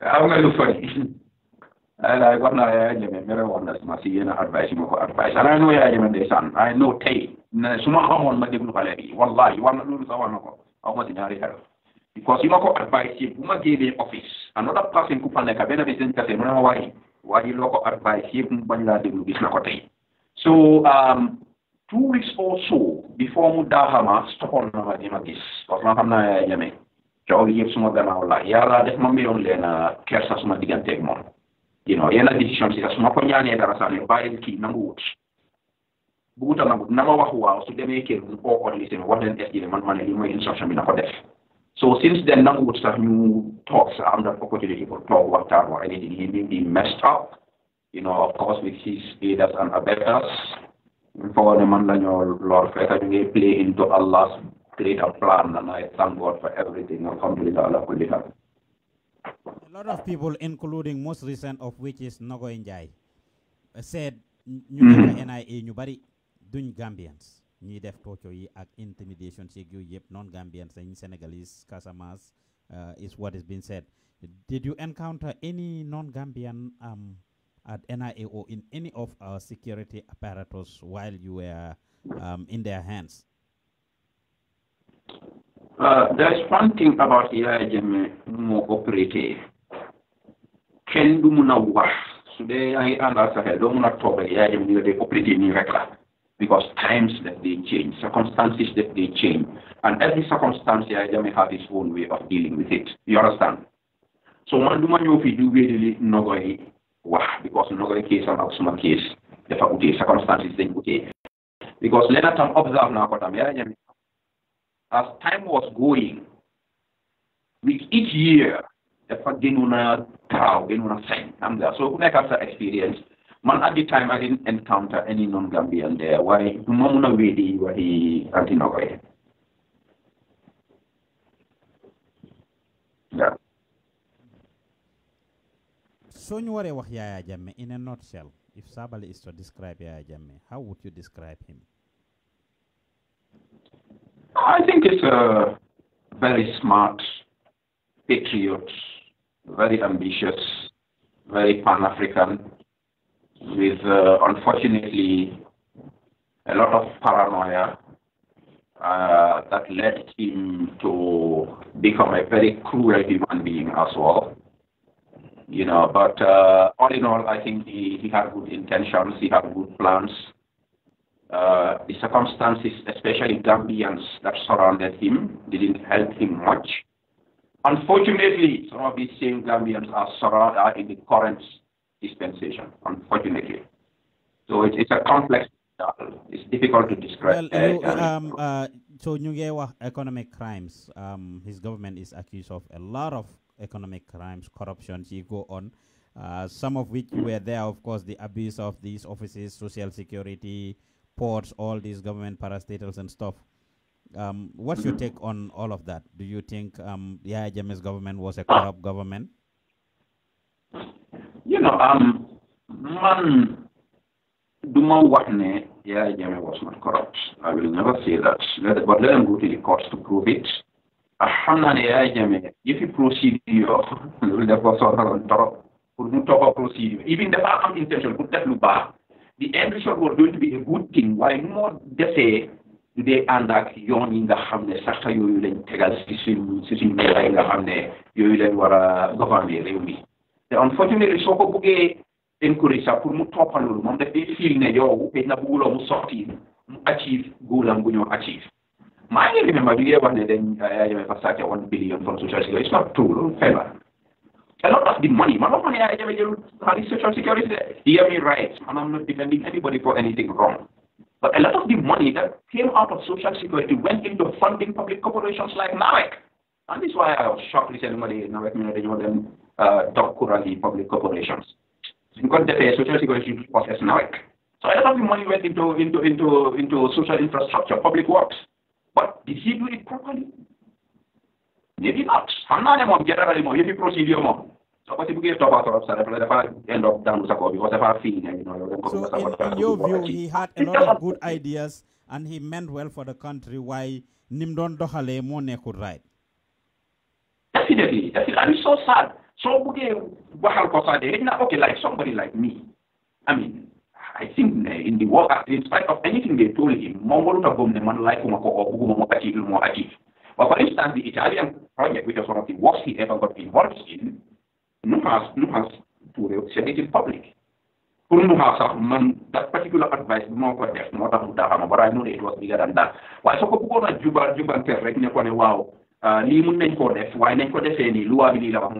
was the problem. So he didn't listen. All of you we commission commission that became the favorite word, the word that came out of the commission. All of you kept saying it was a directive, it was a directive. So the word directive, mom len gëna use jane commission bi ñu bari ci yeen. So are you telling me Yaya Jammeh was a one man show? I'm gonna directive. Hold on. I'm gonna directive. I'm gonna do why Yaya Jammeh la ñoo wax Yaya Jammeh was a directive. Sorry for the interruption. You know Yaya Jammeh it was a directive. It was a directive. It was a directive. Was a Yaya Jammeh, the Yaya Jammeh government, are you telling me, was a one-man government that Kenen Amut for say nobody was allowed, or people were not allowed to use their discretion, their expertise, their influence or whatever to make decisions, that he was the sole decision maker? Like I said, Pa Ousman, and sometimes you have to get my time because not 1 year as well in cabinet. I really sort of like a question. If I'm really in 1994, man, for one, if I'm 94, some of them are back into the system. Lima was about Casey, Lima was about Nogoy was one Disumako, why Dumako control, right? Because circumstances never change. It didn't just become this huge behemoth on us overnight. dafa evolve over a process. You understand? I believe that there was a point in time where things were a little much easier and he was listening and power was a little bit more decentralized. This is fact. While man the time be ma duga man lima fake because a lot of the powers in the family, it was supposed to be with ministers, boards, directors, the powers you and it's not all bad because partly it's because Gambians are very good at abusing powers. So as CEO of the country, he took a lot of these powers. And I guess partly because of some of his experience was not only advice he was getting, but it was good also. He was equally getting bad advice. So he became suspicious of everybody. So at cabinet level, the Tulinga no, I agree with it because even the entertainment we've had, man, I remember when I was in Gambia. Ñun dañu organize programs, we invited Pepe House crew guy ñëw fofu di woy Banjula tangay bari yo motax suma way daw dem dekk Pepe lay they were saying those things ñom penté bi woy nañ fi dugu bi malo bi dafa ser wañi len fugitive woy nañ fi I mean songs yo xamne they were all critical of the government but Killer Ace bokka ci getta gi he had to go parking. Those people sang those songs and they were performing them in public platforms. Nothing happened to them. I remember even Makati Square Fugitives performing with Chon Seka. I remember them singing those songs. Yi nga xamne ñu ko control mom Yaya Jammeh and nothing happened to these people. But the Killer Ace and anybody else who sang I mean these type of songs after 2010 going up Dore. Down. No. It evolved over time. He was not always the same person. And the track circumstances changed, and unfortunately, it just became worse until he left here. Unfortunately. So, at cabinet level, was there any particular time when you were there that cabinet disagreed with him, or was it always him? Am cabinet sittings. How often did you guys have cabinet meetings and the like? And what was the outcome of these meetings? Was it just as I said, Kunek at time on 1 year like Sabally, that time Lala Neka did like, and I only expect you to tell me what you know. Yeah, no. There might clarify perspective. I'm not in the operator in Gambia. I'm just clarifying, repeatedly clarifying. Mansuma time, cabinet meeting very on. Ladies and gentlemen, we attend cabinets, by Vice President who presided over a cabinet meeting. And yes, people within that forum, people had more leverage to speak their mind. Definitely. But at the end of the day, whether you speak your mind or not, is going to do but to be honest, at cabinet, people spoke their mind. But that doesn't mean that the consensus was what Jammeh was going to go by. It was not guaranteed at any time. So he didn't go by consensus of at cabinet level. No, at some point trusted on cabinet research, and he had every right to, because Gambians are very bad. I hope President Obama is listening to this so that he can be careful what he discusses in his cabinet. But on better time, Jammeh does not all. Because he'll be in a decision normally in cabinet, because this man is several occasions. So discussing the action that leaking information visually, the man of his executive. And I think he was right in doing that. So you learn as you go. I hope our current president is learning. Gambia right now is not fast.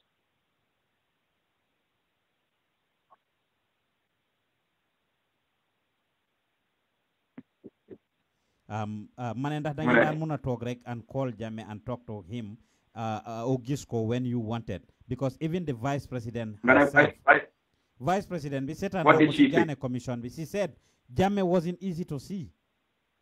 Mom amuton access to Jammeh ñu ko laaj ci affaire check him sign ci affaire First Lady Foundation beg you mu ngi explain yu bari yo xamne like I felt sorry for the woman su fekkee ne lim ko waxee noonu la as vice president amuton access to see the president. From what he said. I can tell you one thing. Mayor Bilim Wafu because there were occasions in the mayor can you imagine Manla more call? Just my message can you imagine? So Amuron access said the Amuron access to Yaya Jammeh. She said this at the Jammeh Commission. The records are there. Records the Jammeh Commission. She said it. Man, what nadiga because Jammeh was easy with what I need what Yena hurry because Matama do better do Yarion. I said, ma call, never money, Lila or lii laa bëgg a def dama ñaanal waa ji mu jox ma permission ma def lii man nag as I said man def ma like on and man I had my way of communicating with him man duma ko daan call su ma ko callee anytime li nga xam ne it's something li nga xam ne is completely beyond my powers te su ma waxuteeg moom dafa nekk tardement pour réew mi time yooyu la te loolu sax doo ko call nga am ko direct nga call soldat yi wax ko ne kii dafa bëgg a wax ak yow su fiilee ne moom su fiilee ne mu talk to you mu wax ak yow fortunately for man anytime ma call ko dina wax ak man because xam na ne tam du ma ko call pour caaxaan du ma ko call pour fen du ma ko call di ko wax yoo xam ne sax it doesn't even need his attention so man I have that relatively free access but for the rest of them definitely no xanaa Jammeh soxla na dem call la waaye yow nga jël téléphone call Yaya Jammeh doo ko ñaareel sax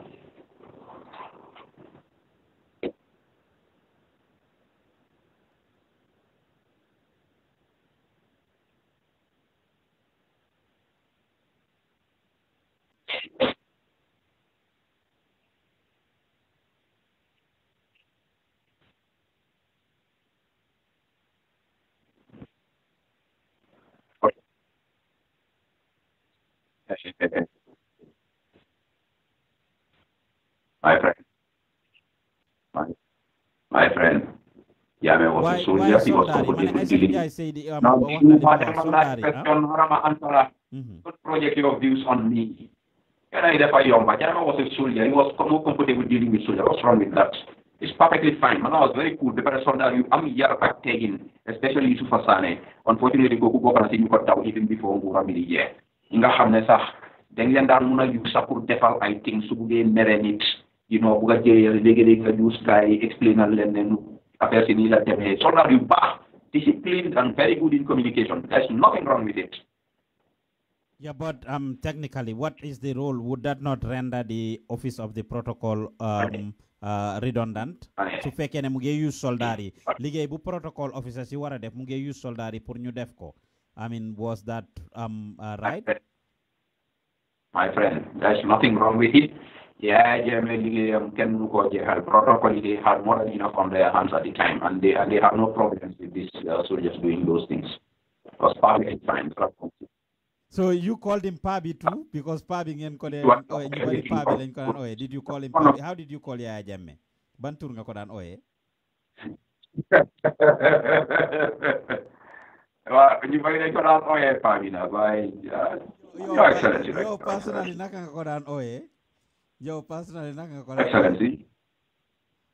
No, Your Excellency. I got address with his honorific title, right? Your Excellency. I mean, you know, if the situation demands it, you know. Or he liked me, so.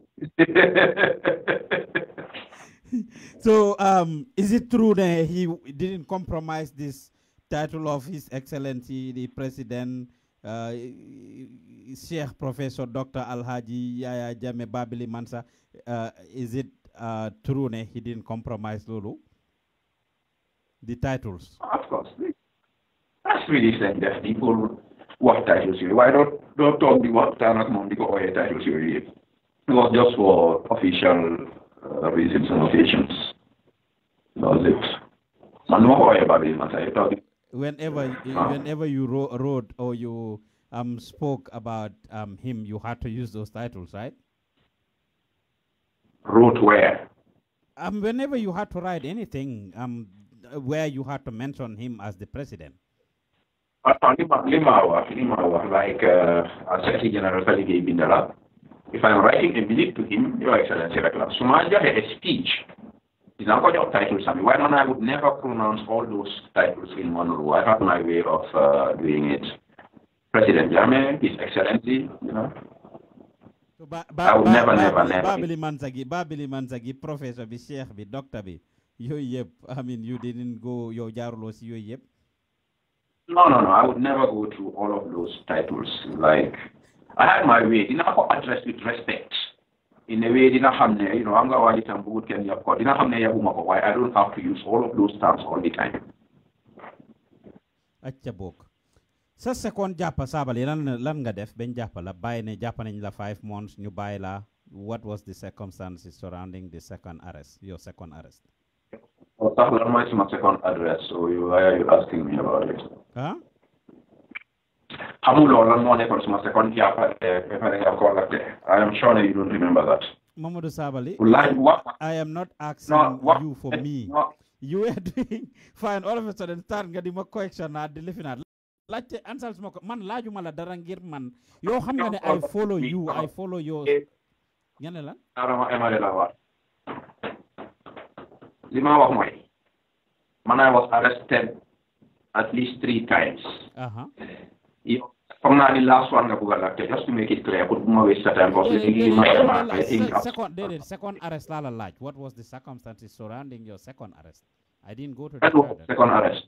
You cannot answer my question with a question. I'm not here to answer questions from you. You are here to answer questions from me. Man mala neka the interview, so you answer my questions if you don't mind. I know that you have an idea what you are talking about, but to make it easy for you, so my second arrest happened whilst I was still being tried for those bogus charges. Okay. I believe ne sama jana sulati denja gini rawat. Normally I don't know also neke fi ngente de sa do fa dem ragal nu. Man I was all over the place, mage dem fi events, mage ligay ak youth. So mage on social media, so I believe ne lolu nekkul ko. And now of course they will look at your statements and then misinterpret ko la yow nga mom lay wax. So, yegi arrestment, ici was another charge about a case where instruction na bimma jox na execute ko mu deal that same instruction charge na ko you want normal to for 10 days ma connect attack boys il faut ko boy def suñ ataya def suñ waxtaan yu neex il faut ko jàng alquran tuuti after ñu génnaat boobu 10 days la okay ban circumstance lañ la arrest on which was in connection with the video you posted, I think it was about the back way or something. You tagged me on that video, by the way. Right. You tagged me on that video. Man, lima wa dama ko xam bu baax. Dang ma tag si video bobu. Ala jox lu rek nangul waji bu distract nit ñi. Legi tag ma si video bobu nga ma lan. I was tagged on that video. I shared that video on our page. Ibrahim Cisse mo la tag si video man duma la daan tag yow ak yeneen I shared that video on our page. Anyway, go ahead. Oh, Ibrahim Cisse mo la tag. Alaji manka, Mr. State of Mind. On your Jelma video. Because mom Ibrahim Cisse, you want to work on a motivational video series on time. So better this man can start because this backway thing was a big issue. So Alaji Manka, you must shoot a video, the advice you see, against the parkway. Why? Around the same time, standard newspaper, you must quote on, because you see going to be. Man, I can almost the right for what you see to be. You never that's my advice, you need to be safe. Then, not a video advising young people. Man, I'm going to be why parkway didn't go by because it's not safe. So, Ibrahim say, more share video, you tag la see, and niti Satan. So after see them from now, you confident na dal, young felt na dal. Take nama, handcuff nama, mayo book or better mama get the So yeah, so those circumstances played into it. But child boom use was a particular contract being mawah. Finance Minister came out to resign Lulu. After much charge man almost authority to work about to resign Lulu. Unfortunately, came out to justify in favor of Jammeh's bogus charges. Why are Richard Arman? Yeah,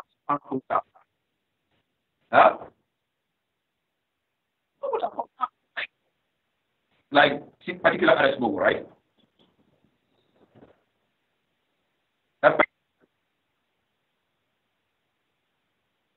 No, well, I want to wrap up, you know, so let me answer that. Bobu, you remember just before nomination, the Zainab Jammeh organized an event in Kanilai. They call it Gambia is Green. Farming activity now. Gambia is green. So farming activities are a lot of public officials demonstrate fufu.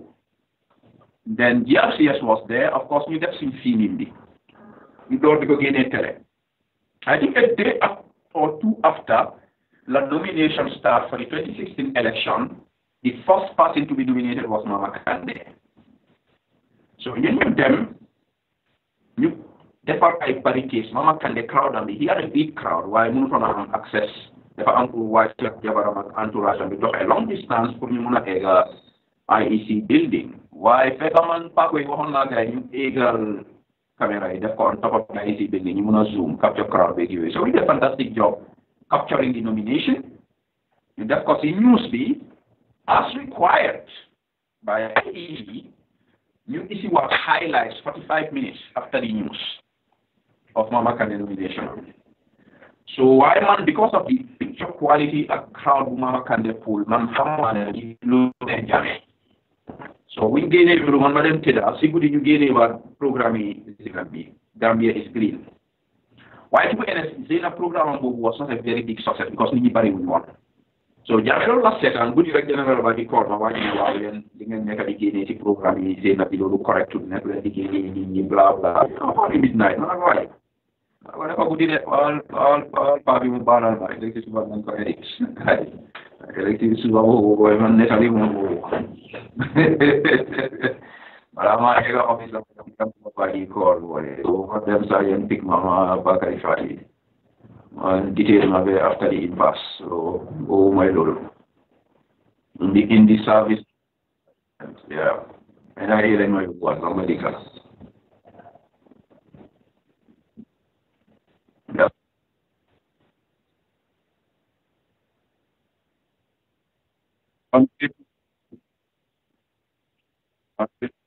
ñu bari ñu ngi wax ne Sabally is ingenuine lan moo tax nga acceptaat Jammeh mu rihaya la after lim la dajloo yëpp mu rihaya la pour nga dellu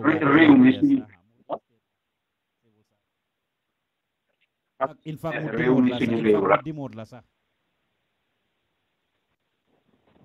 man weeti place musuma sonal so yëppi dimoot moom loolu waxi picca la the point is man I still feel ne am naa xam-xam am naa energy xam naa the power of the media xam naa li ma mun a def pour dimbali suma réew ak ndaw yi su ma jëlee place boobu ma jël si def si liggéey boo xam ne kenn musu ko see def si ndimbali yàlla di media doore in the Gambia from the creation of the Observer Live to the initiation of the cultural broadcast series at Radio Gambia on the history of Laro Keba. We evolved into this program, Shirifi, and the history of the Manding Empire. We got definitely Radio Gambia. Yep, in the start, initiate Arabic news.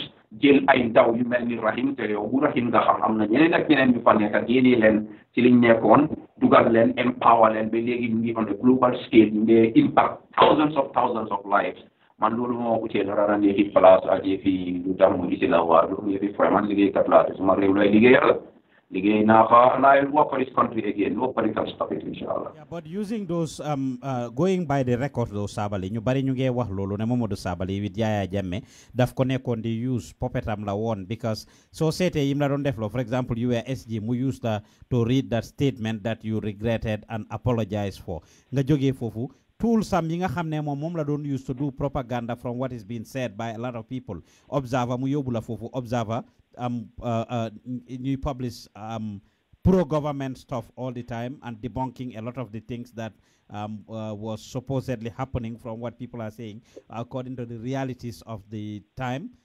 The same thing in the GRTS, which is also seen by a lot, especially those in the diaspora, as an institution that was a tool for a propaganda tool for Yaya Jammeh. So ñu bari ñu ngi wax ne yow Yaya Jammeh dafa nekkoon di use Sabally rek I mean di ko waxloo wala di ko liggéeyloo place yoo xam ne basically dafa bugga pour mbaamal Gambian si and the like. What's your reaction to that?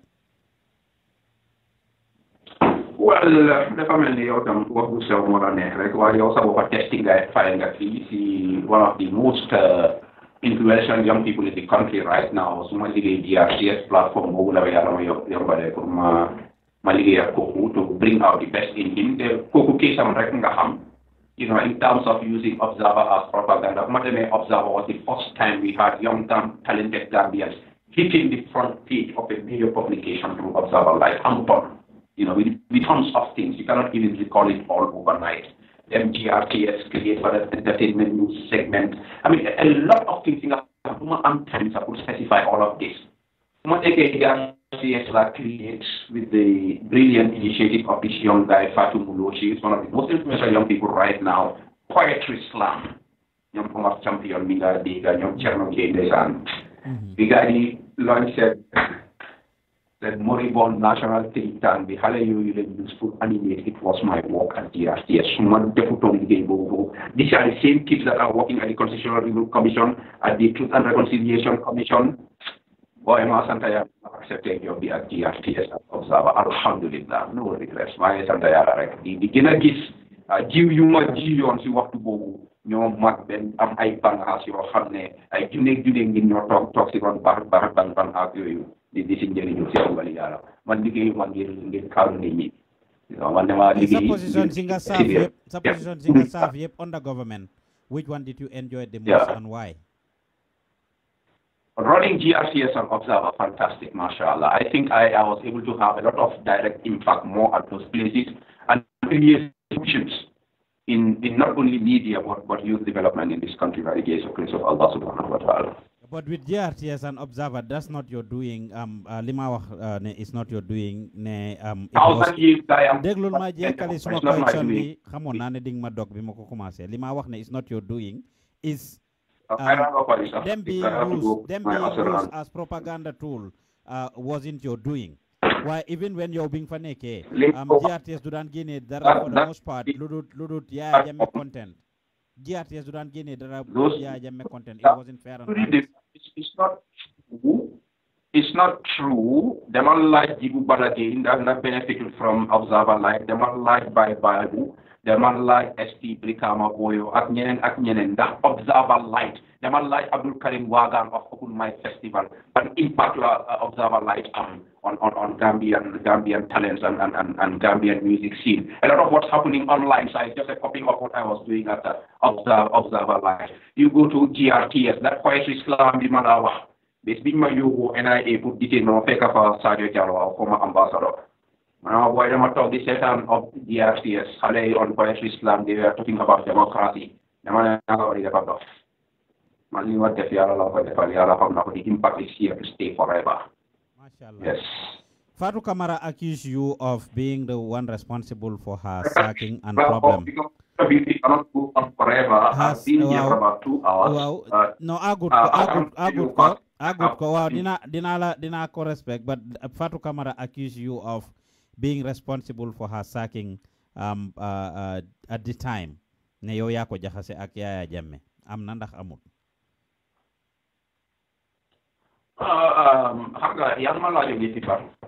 For a response on your page, Tontunala, or now, and I into a back on for see some of these things. Manlima Hamoy, and I'm not going to get into it. Mom, today, Dahanak Nit. I'm responsible for Dahanit. Time Yaya Jammeh. Today, man, man, Lima sit death. Regret because that means the young, we don't deserve to be in that position at the times. By Fatou Camara, I was not involved in fighting her, and as I said, I don't want to discuss this again. Why Hamnane? It's not just her. A lot of people in the family. Yow sa bopa sa wax nga ne am na ñu la doon fight fofu, am na people that we are going. So the same jaxase thing that you said ne mu ngi doon xew ci State House bi yow sa bopa am na ñu la doon xeex, am na ñuy ronu di dem di wax Yaya li ne dañuy jaxase ak moom. Yow sa bopa mention nga lolu. It was the same thing that Fatou Camara said mom tamit. You want to create a storm out of a teacup. I'm not going to get into it. Demal check if that happened in Wahib. So really, so follow up in Wahib, then we can have a talk about this. But I'm not going to go into the small print of that. Momodou Sabally admit nit ku ma dafa ci système because this are local. Just in material one work for today. I will do that. I'm not afraid of standing by any decision I took. My decision, I'm not going to accept it. Generally, there are a lot of people. Some of them are innocent because because they were close to Jammeh. But equally, permanent sex is my time. Why it was Jammeh's decision? My decision, I stand by it. Decision can no more for responsibility for it. Why small talk that I'm moving on.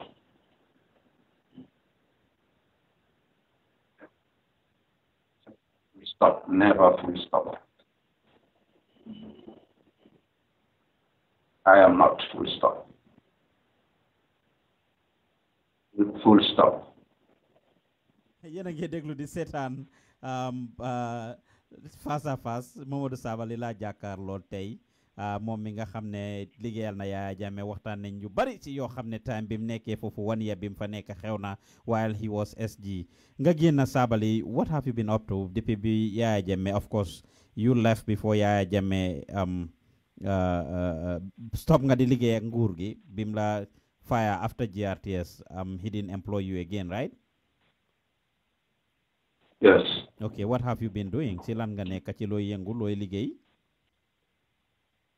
Well, even before I have jógee fii, the time I made a clash with him, I made them caught up on them in and out of the jail, set up now some charitable organization, the Sabally Leadership Academy, train ndaw yi si yëfi leadership ak naka la yoon la ñoo war a topp ak tekki maa ngi si loolu. I mean, impact bi has been tremendous, really, mashallah. And fu mu nekk nii maa ngi tukki tam di dem bitim réew di ñu ma engage in other platforms outside the country. Dem naa fi Rwanda, Kigali, I was in Egypt. My new engagements with Eastern Europe, starting with Ukraine this weekend, inshallah. maa ngi si yooyu maa ngi def a little bit of consulting on the sidelines. Di use suma xalaat di dimbali ay businesses ak individuals di si yu ma toppatoo suma soxla, basically that's it ak di bila. toog nañ gis Sabally commencé a hashtag can't cage me. Yaya Jammeh tried it, it didn't work. dangam gi gars yi di wax ci Sabally kan nga ne du la mënul laa cage, who can't cage you? That's nothing to do with anybody. I'm not Gambia already. Our problem mooy understanding nuance. Can't cage me has a bigger dimension. In fact, I'm going to was even a speech we might have recently at the American International University. Go ahead, can't cage me. Fine. If I was my only could say I don't want to do that prison. Lolo la mean at some level because I don't want to go to prisons. Operation Masafara, break me down. Buma do it for we are again at Carlos Masafara, my dinner shine. So Lula basically why Mania work against the American University. Money. Then we get a dictator individual, you have a dictator of the majority. After the impasse, after your family. Boy, so they also Jar Johnson Canalize, you want to walk Rasi, Gambia, you upload anything. So they also Neka ambassador, in the Muslim Yamede. Why does not happen as ambassador, you want to any say in Gambia, or Andara Gambia, or Wandaras, or whether you Sadara, take buried in the cage. You man can't do my cage. My wasi politique, continues my development activities.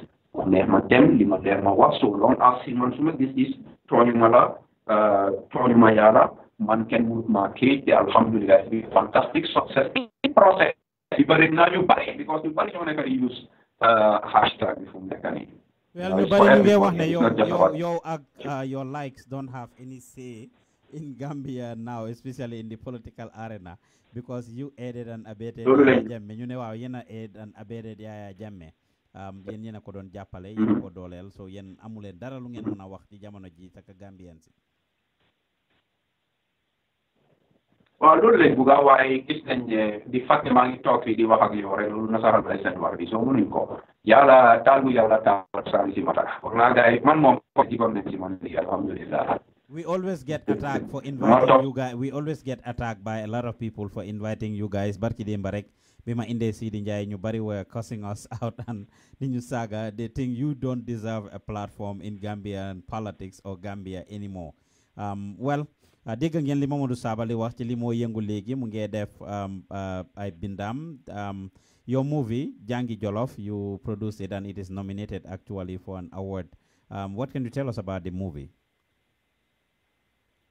Fantastic. It's a classic grass to grace story of a young man born in the poor family, struggling but using education to climb to the top, by the grace of Allah. I think it's just a message for Jangal and the Gambian, no matter how difficult your circumstances, nga fagaru, nga just a kinta like kata, yalla na fa feka, barkel si li nga def, nga mëna jëriñ sa boppa, jëriñ sa wajur, basically it's a very inspiring story and it has changed thousands of lives in this country by the grace of Allah and beyond. Is it out? Is it on DVD? Is it in cinemas? Where can No, somebody get it? we go on DVD. We release it on DVD by the new year. Premiere will then definitely in June is still out on DVD. Oh, okay. Yako Binda, you wrote the script and directed it? Yeah, my big book did, and there's this young guy actually currently out of the country, Bakari Sonko, actually put me the movie initiative from I'm not smoking anything to go on, and that's why I don't know this young, very dynamic guy, you talk about the script be and Riley Momo, the director of everything, because Manmon, I don't supervise, right, but the bulk of the thing. And of course, he had a very dynamic cast, Monica Davis, young actors, teamwork, teamwork. But Bakari, my Bakari Sonko. Barrow's government, Yangichi. We are good. This thing them about the TRRC. Baba Gale Jallo. You petition Baba Gale si affaire hiring of Alaji Barrow. I cannot interview you without asking you that question. Affaire Alaji Barrow. You did not want him to be hired in the TRRC. What was your justification? It's very simple. Man, that one was Gambian money judge boy. 22 years. You were clamoring, insulting actually. Doing everything should be done properly. We should have the rule of law. Now you get an assailant who is partly responsible for the death of some people in this December attack. Somebody who took arms, willing to take out a government and its security operatives. No fail. That same government that you proves it. Not a cocoa, direct the investigation process. Man must anything so senseless in my whole life. So that's it basically. I'm not going to misinterpret them one man Alaji Barrow wants to engage in this government because they've attacked. You didn't know some of sign up for why won't TRRC. Then I go put settle, put till more to the thing I settle. It's wrong and I stand by it up to your Malkiam inshallah. Why you bari ñu ngi wax ne dang ko condemn because of supposedly the statement he made ne Yaya Jammeh dafa wara behead dafa wara dak sa baat bi yow sa boppa bi. In fact somebody made a comment like that on this page. Yo Sabally, Lolo is serious Sunday. Let me say this. Because I'm watching the comments. I didn't have the opportunity to read them. But right now, as we are having this show, somebody suggested something like that. Bad, something like that. People hate you that much, though? It's not. People hated the prophet and other prophets and Barack Obama more than they hate me. You are in America. How many Obama? Some people want to kill him. It's normal. See, Arab Tare is starting on. How deal with those things?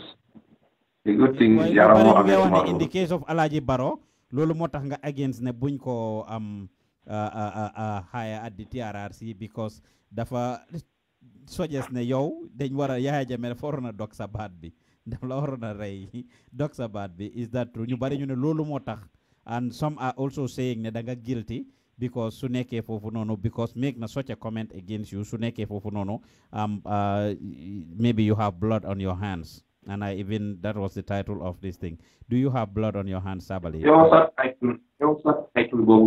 nonsense, sensationalism, because Tony is not perfect. Accused about writing it or something. It's just too perfect, and I think you're playing journalist. What about him? Yeah, what about me? No, it's justified. You can, if you are young, you are part of Truth and Reconciliation, and you are making such statements against a person just for taking part in national development. That's absolute rubbish. So I stand by that one also. It's part of the reasons why he should not have been hired at TRRC. Unfortunately, Baba Gale Jaro, top on assume the defend the witness of giving Daniel who is constitutional. Very unfortunate on his part. Guiding mistake for news for correct Lulu. Unfortunately, it's going to stay in the TRRC forever. Nobody will take anything that Alaji Barrow is involved in the TRRC. No sane person will take it seriously ever in history. So your TRRC overall, you don't have confidence in it? Yeah, I lost confidence in them, and a lot of people have lost confidence in them even before they started. Already. Why? Lan mo tax nga lose confidence in the TRRC?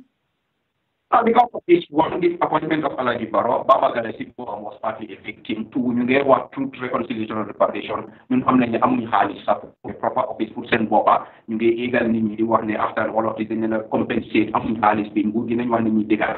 So it's a bad thing, it's a bad process. They're raising hopes.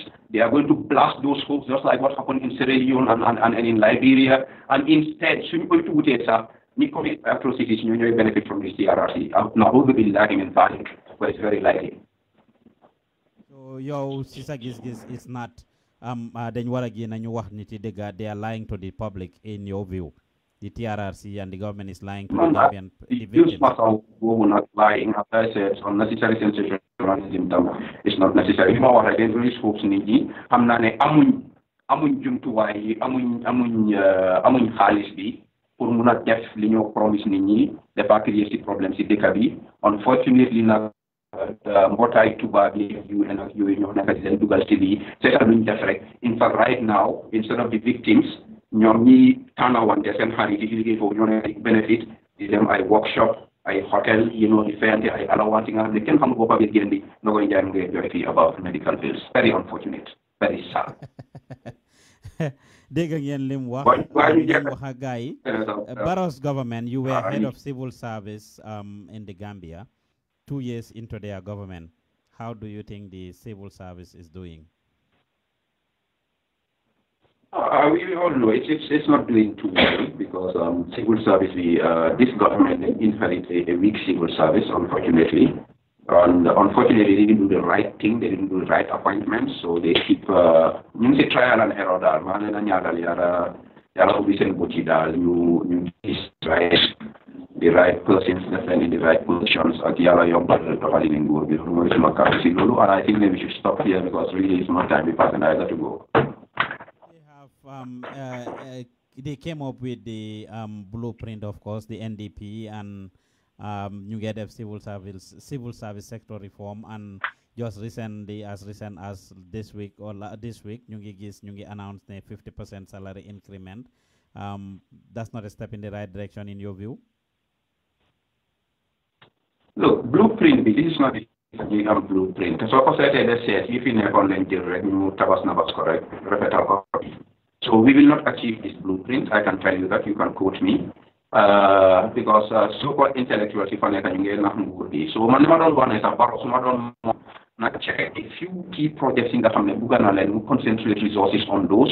We push them, we teach them to become reality rather than listen to these intellectuals in the family workshop and trying to be donor conference agreement. Blueprint, I don't think it's going to work.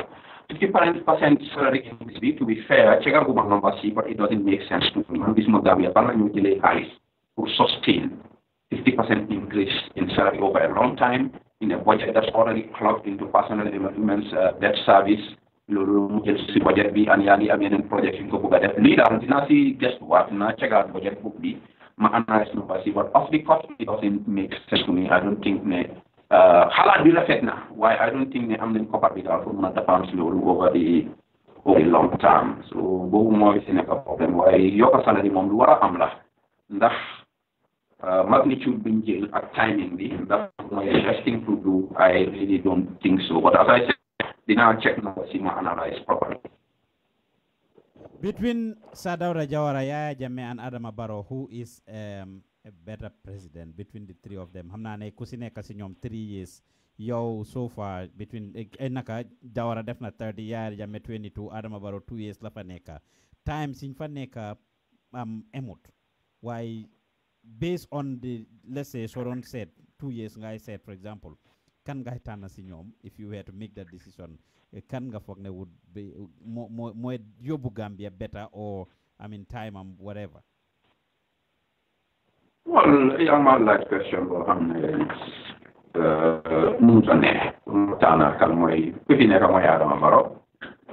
to be fair to him, what to do with that? It's not enough to compare at I think that Yaya Jammeh did better than Jawara, even though Jawara some circumstances, we have to understand this is somebody who didn't fake him, they pay for president, and just like Jammeh didn't get a lot of support from the people who surrounded him. Jawara was enemies were the people close to him.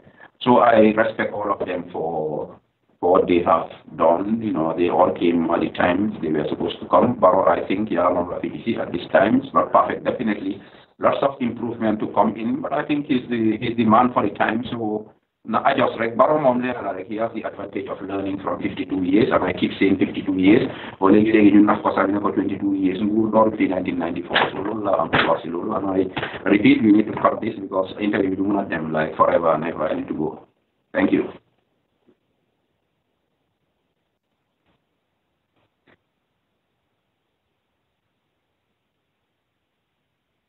It's not an excuse. It's not a professional. I'm a time limit for what it is.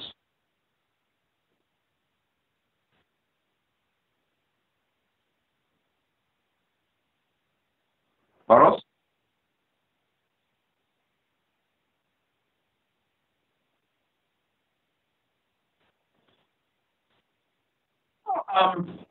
The fact, like I said, the economy is up and running, is functioning, despite some of the wild allegations that were made in the beginning. Alhamdulillah.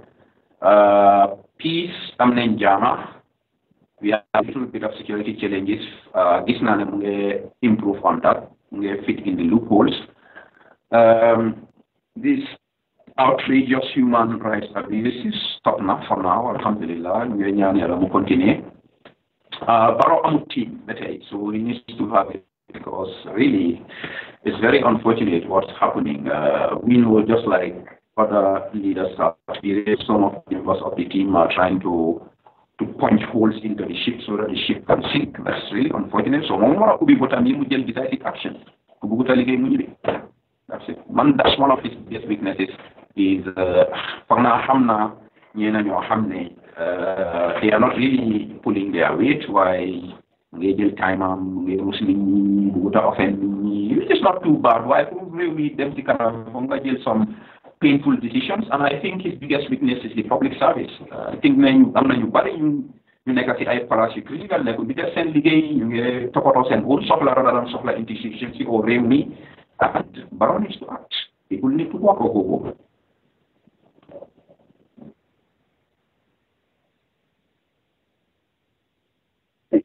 Manda Kerok Dema attend a program, a critical plank of the coalition, and that this question Banko answer, Manko answer.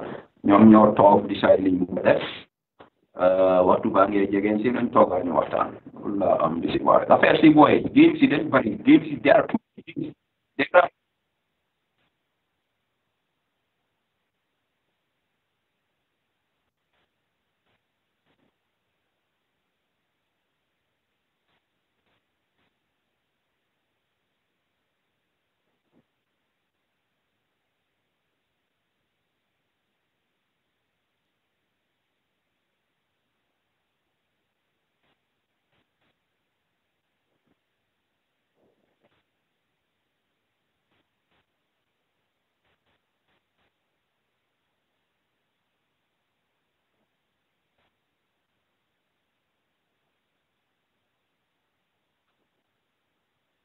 what's happening inside UDP, the Fahala Dawiyaram Tutina, because Mandinka in a struggle for 22 years, Manyobe practically ambling a softlang and door the internal rumblings, and unfortunately, they deny these internal problems, but it's real, many problems, man fogna ne sin commune resolve within them, lulu mole la njeri moy gin pour ñom.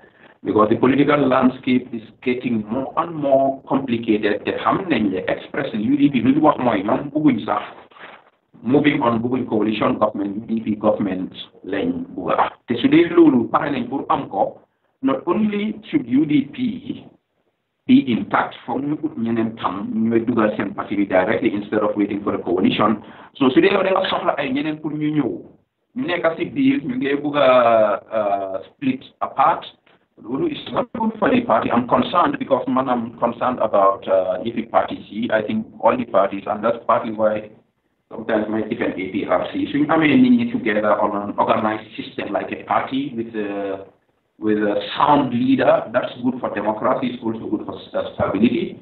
So UDP sticking together is good for our democracy. So Manlima for they are in the same house. So nañ resolve problem bi within daal mooy gën pour ñoom. Bari ñu ngi insinuate Barrow is about to form his own party because mu ngi am soo gisee mu def cabinet reshuffle bi indi génne ñoom Amadou Sané indi Lawyer Darboe vice président ñu ne daf ko bëgg a pin down pour dama ay laafam moo tax mu def ko vice président génne Amadou Sané finance def fa Mamboure Njie. Of course, we see Sidi Njai being very close to him. In fact, mobilizing. Sidi acknowledged and admitted here that Munge mobilized APRC and other people for Barrow. Ne blood is thicker than water. Mom Barrow cousin amla. These are things you have happen right now.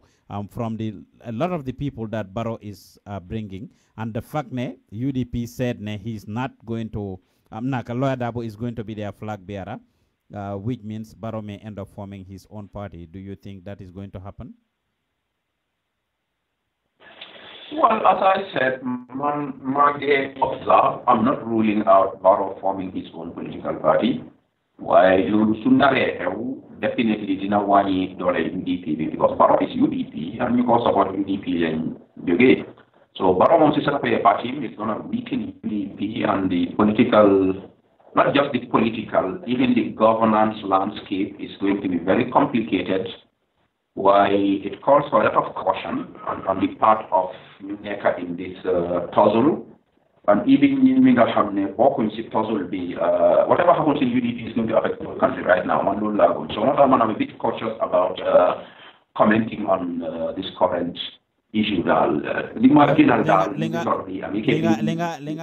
wax noonu ñu bari ñu la ko jiñ ne ni nga bindé jangi jolof Belifin Yaya Jammeh even when Barrow came over you were saying a lot of things ne place nga buga nguur nga buga te so gisee well even these comments you are making bugulo ci sori dal ci yu fi Barrow gi do you think has Barrow called you or has the government offered you a job or have you applied for a job with the Barrow government since they came into power? I never applied for a job. They have not offered me one. I've never met Barrow. Like man can do and the biggest hypocrites are the one that accuse them on the money have with the government. I think you've been so Oyon, will you go? Suñla Oyon pour nga liggéey ñu offer a position. If Barrow was to reshuffle cabinet the next minute mu jox la youth and sports or de jox la information, will you take it? Or any other position, will you take it? It depends on the circumstances. Why this is not the first time if I'm offered a position to work in this government, I will accept it. You will accept it, okay. Finally, Momodou Sabally, sa last words. Sa last words to my listeners and viewers around the world. I wish I was able to read your comments, but I knew we were running against time. And comme ni mako waxe rek 4 or 5 years maa ngi topp Momodou Sabally si interview dafa ragaloon time Yaya Jammeh. I will say it confidently. He was scared time Yaya Jammeh. Su ma ko invite and dina ma jox excuse miri wara mara. This week alone sax he did it to me 3 times ñu ngi schedule interview bi ni this. So I was even this week I was scared because of Yaya Jammeh. You're not inconsistent boy. Danga ragalon kay pour wax time Yaya Jammeh danga ragalon pour wax comme li nga ne journalist yu bari laaju ñu 2 years because of Yaya Jammeh still this government is here 2 years you are inconsistent loolu la wax naka la nga wax mi danga ragalon Yaya Jammeh time bobu di for interview la danga ragal all of you no doubt bari si yeen government officers da ngeen daan ragal pour wax this is an interview boy you're supposed to ask me questions not lecture your audience da ngeen daan wax Yaya Jammeh facts lima wax fact la because you know I've been following for over 5 years. It's important to bring it out. Some mask gi yena tax Gambia du dem. Some mask gi yena tax Gambia du dem. But anyway, so far to our audience, our listeners. Mage kerem deglukat di la kerem yow tam sama way nga indo legi ma pul sa lek nga ko kasi ñoo xamne da ko understand legi nga call my names. I don't care, still keep on pulling your legs because you are in the public space. They are not only and like difficult questions so in terms but anyway, I want to thank you. This now the first support sitting ligay at ndawi no one moment for the use. Congratulations. Fasa one naman ligay na that's what somebody just wax rek ak feature ak lega positively, and I'm serious about this, practically impacting the lives of young Gambians, keep it up. On a final note, like Muhammad Nikari Nyokabi Boka, can say Kajak Sen, can say Kate Ken, so you send dedicate the tribal saga to silence them from now on. And family lady you walk on the saga you get saga there, so let's repeat our rec. You what you refer, this has been on everything why situation began to be partisan issues. Mungebuga take precedence over the country. Gambia is a very critical juncture. What more we work as party politics, what more we support parties.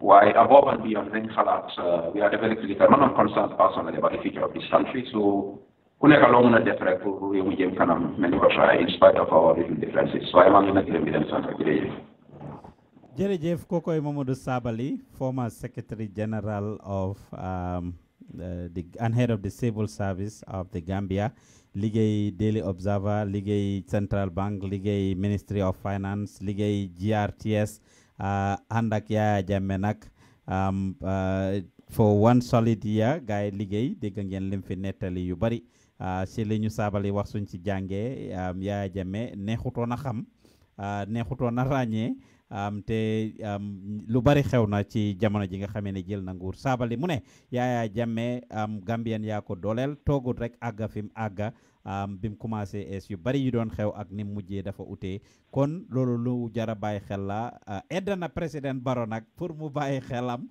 seet Yaya Jammeh ne am na juróom fukki at ak ñaar pour jàng si li nga xam ne moom la fi Jawara def wala time Jawara ak time Yaya Jammeh li nga xam ne moo fi xewit Sabally edda na président Barrow pour mu jàngee si loolu su jàngut si loolu nag xaw ma kañ la moo jàngaat kon lu am solo la pour Barrow bàyyi xel loolu leeral na fi lu bari loo xam ne ñu ngi ko koo jiiñ loo xam ne ñu ngi ko waxal ñu bari mënuñoo stand Momodou Sabally on social media te lu am solo la in fact I remember one time moo ko invité ci suñ Gambian Talent Forum bi mu ne ma waaw si sa gars yi dañ dee saaga yenn ay loolu daf ko dee naqari nag li moo sóob nii yëpp saaga yi ci biir xolam bi daf ko dee naqari ba tax na tey nanguma ibbi line si sax pour jël call barki démb bi ma invité Sidi Ndiaye a lot of people were insisting to actually make calls and I did not open the lines because I know how our people are sometimes ñu ni neen dañ dee mun a indiscipline and Momodou Sabally is very right about that despite all odds maag moom dañ dee tooñante si lu bari I had ever respected him. He is a true talent. There is no doubt about that. He is an asset to the Gambia. There is no doubt about that. We have been very consistent in actually promoting Sabally's work and a lot of other people, which of course people that see differently than him, bokk na si liñ daan amal problème sax ak ñi si struggle bi. Ne di ñu ooyee enablers wala pro Yaya Jammeh people just because we will feature the Momodou Sabally's ñoom Savage ak ñeneen ñi. People want to censor us. Lii ngeen na binda, lii ngeen na wax, lii ngeen war a def. There is no doubt that Momodou Sabally is a true Gambian talent. Whether he's the Gambian pen, the Gambia's pen mom, is a completely different story. But yes, he's a true talent. He's a very responsible person. He is a true Gambian pride. He's put the image of the Gambia on the map through his literary work, through all the things that he has done. And for even selflessly serving the country at the time that the country needed his service is worth emulating. Dama ko dey wax nak all the time, nobody is perfect. The ñun Gambia, one thing we are good at is the mental laugh. They pull him down, pull him or her down syndrome. Crab in a barrel syndrome. Xëccante daane wante damante laaf te loolu dara la loo xam ne dañ ko war a bàyyi xel. Dama koy wax fan yi suma latest quotation bi ma dee wax mooy loo bañ tubaab bi seedeel ko xees. Suñ jiiti diine yi suñ ñëwee ñu damma seeni laaf moo tax it's gonna be hard for you to hear any Gambian religious leader international that made it international suñ seetee suñ nébosi am nañ di Serigne Touba's am nañ di Baye Niass am nañ di what you call it di Alhaji Malick Sy and you name them. So demee si politique bi wala political leaders yi they have the singers and so many people ñoo xam ne internationally they are recognized nga dem si entertainment bi seen musicians yeeg yooyu people that are recognized both men and women ñoom Kumba Gawloog ñi yëpp they are doing big things for Senegal. I'm not even telling you local stuff. They are doing things competing in international platforms, not only for Africa but global platforms for that matter. ñoom Youssou Ndour ñoom waxuñ seen affaire ana ñun suñ nit yi. Who do we celebrate? because we always bring out the negative things. When I bring Sabally or anybody on this platform, we have the responsibility to grill them. We have the responsibility to ask the questions that lingena ngunu ngunu sibiti, lingena waxal gaay, lingen lena sosal. Yalla xam na ne yenn si ñoo di ñoom Sabally ak ñeneen I may know ne it's not true, but I have a responsibility to ask these questions. We have a responsibility to ask these questions. Foofu ma wax faak yéen ñi nga xam ne yéen ay toppa gaay di leen déglu yéen ñi nga xam ne yéen ay dundee gaay muy politicians yi wala ñi nga xam ne ay public figures lañ. When we bring them on, you just want to hear li ngeen bugg a dégg rek muy li positive. Unfortunately, it's not our place to actually say the positive things or nekk di leen hail, di leen praise, and that is what a lot of Gambian media or journalists have been accused of. We choose to be different. We will ask all the right questions. Des na si boromam nakalam ko ansa gis ngeen ma dem ak Sabally maak moom we have a very jovial and joking relationship. Kon maa ngi ko gërëm di ko sant si li nga xam ne ansal na ko suñ question ci li nga xam ne leeroon na ci lëndamoon na lu bari leeral na ko li ñiiroon ci lu ñuuloon ci sow bi tamit weexal na ko ñu ngi ko gërëm di ko sant yéen ñi ñuy déglu di ñu seetaan ñu ngi leen ay bégee bu baax suma team bi ci Gambia ci njiiti Fat Samba maa ngi leen ay bégee comme ni ko Sabally waxee we are impacting lives. I have dynamic young people, men and women who are out there in the Gambia working. As we speak, ay jigéen ñooy video Sabally, ay jigéen ñooy edit suñ projects yi, ay jigéen ñooy def presentations yi, ay jigéen ñoo lead the platform. We are empowering young people. We just had this whole week interviews with our new batch of interns that are coming up, people we are training in the area of graphic design, web design, journalism, video production, photography, and the like. I am very proud of the work that we are doing as well. Kon ñu ñaax leen ngeen jàppale ñu Gambian Talents is that if not the only public broadcasting network, non-commercial public broadcasting network online. Suñ medium bi is non-commercial, is charity, is a non-profit organization, and we will definitely appreciate your support.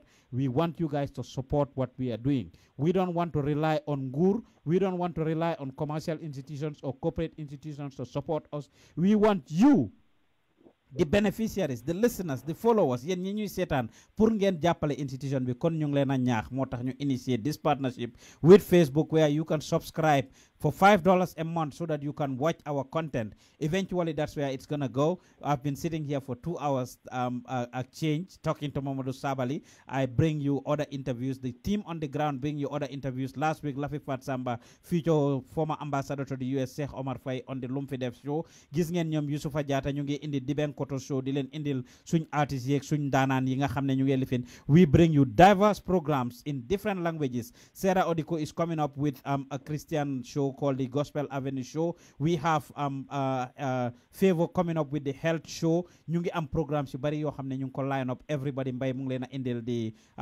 what you call it, the cultural program called Ñawoon Demba. So we have a line of program. Pa Ibrahima Ba Mama Koto indil leen Meññanta Fax indil leen Alpha Lakumo and Kulo.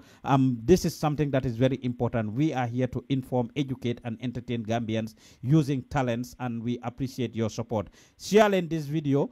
Ñu bari ñu xamutoon ci Momodou Sabally dinañ jot a xam du leen wàññi yéen waaye dinañu yokk ñun. Support us financially, support us materially, support us technically, emotionally, in whatever way. Ñu ngi open suñ internship programme bi ku am sa jarbaat sa rakka sa xarit koo xam ne mu ngi attend any tertiary institution. We all know, and this is coming from the students of these tertiary institutions, they are having difficulty having practicals, especially ñi study media related courses, anywhere from journalism to ñi def videography wala ñi nga xam ne ñu ngi def web development. They are having trouble or problems pour muna am practicals. We are offering them that practical experience. Ñi nga xam ne am nañ interest ci loolu, please let them know. Let them come to our office and pick up a form. Si Red Cross building bi lañ nekk foofu ci Kanifing. Ñu ngi leen ay bëggee di leen gërëm di leen sant si seen déglu bu rafet. Until we come your way next week, maa ngi leen a indil another interview with suñ comedian si seneen ni yéen ñi koy toppa xam ngeen ko Kitaabu di comedian suñ Mandinka comedian bi,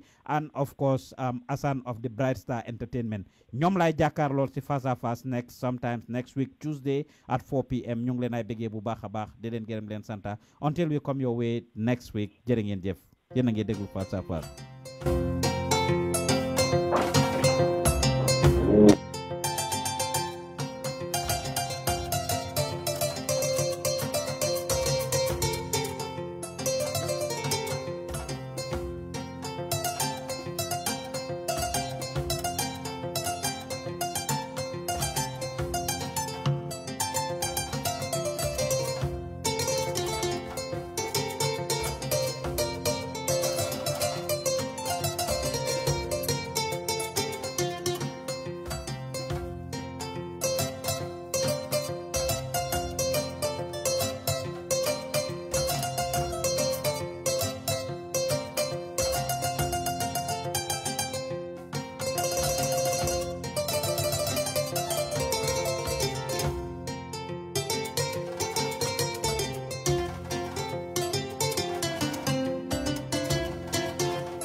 take it from a kid. Mimfama honey friend to I'm getting it all is so Dualeja. Albany lab ya Dualeja, set up with jam. Dulka be freedom of space the Bualeja. Dual Bela, do Bualbe Bua, Allah Bolan, ST Gambian dream, Brikama Boyu, Dulkana, Kuoliki. It's all about Gambian talent TV. Tune in direct, ala GB, stay tuned, Mimbekir in Gambia, Bantala, Gambia. Look! La canoli, don't sign a ninola, Conia la duntana, Gambian talents, Alacano, Yenya Mandia, Apachaki, Alabolo Nyancho, Jollof Arts.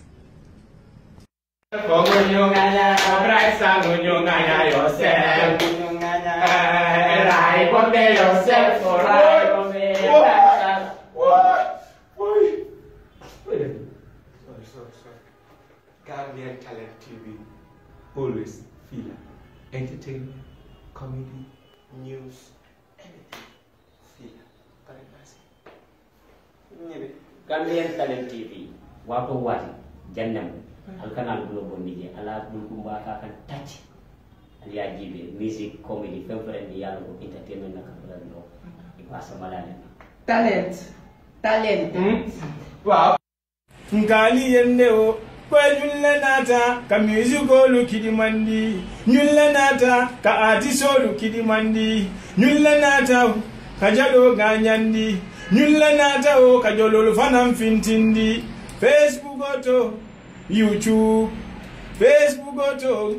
YouTube Gambia Talent muna promotion lem Gambia Talent muna promotion Ngonda jaworode maribunga wate buna nke jubele wate buna nke la moile wate buna nke la kuomila Gambia Talent woy ngoye dulle nata oy kantol kidimandi kantol sewondi kantol nganyandi Gambia Talent buna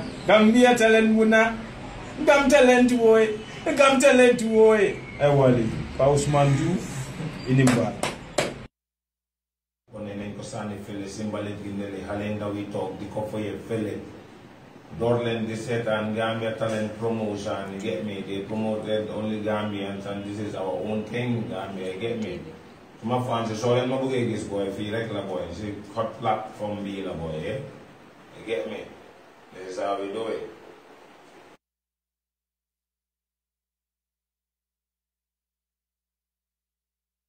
Ninga mira lumena wuli tanko ye kombita dunia tamantamaola Jinjingo ka biring mitara biring pareda suma menna nata ninna bagu balota menya jubela boy Akonya koi fere talade lunjumale duminala majabina wala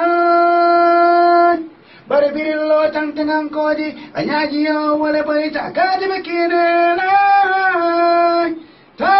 Talela Paramanalola Manasudu wanyere janniminala Nimmaso kitita Natolo timata Honinta tankonsisimuni Faimalong itala muntala pompiteri bati La pompiteri bati Imuntala jada kannimati Njala jada kannima Itala muntala masi patetoti Namasi patetoti Imuntala jada kannimati Najata kannima Wow! Yo, Balarangs the Evil Hunter, Gambian Talents Promotion. Kawale Gibe every time. Keep watching it and like our Facebook page. Wow!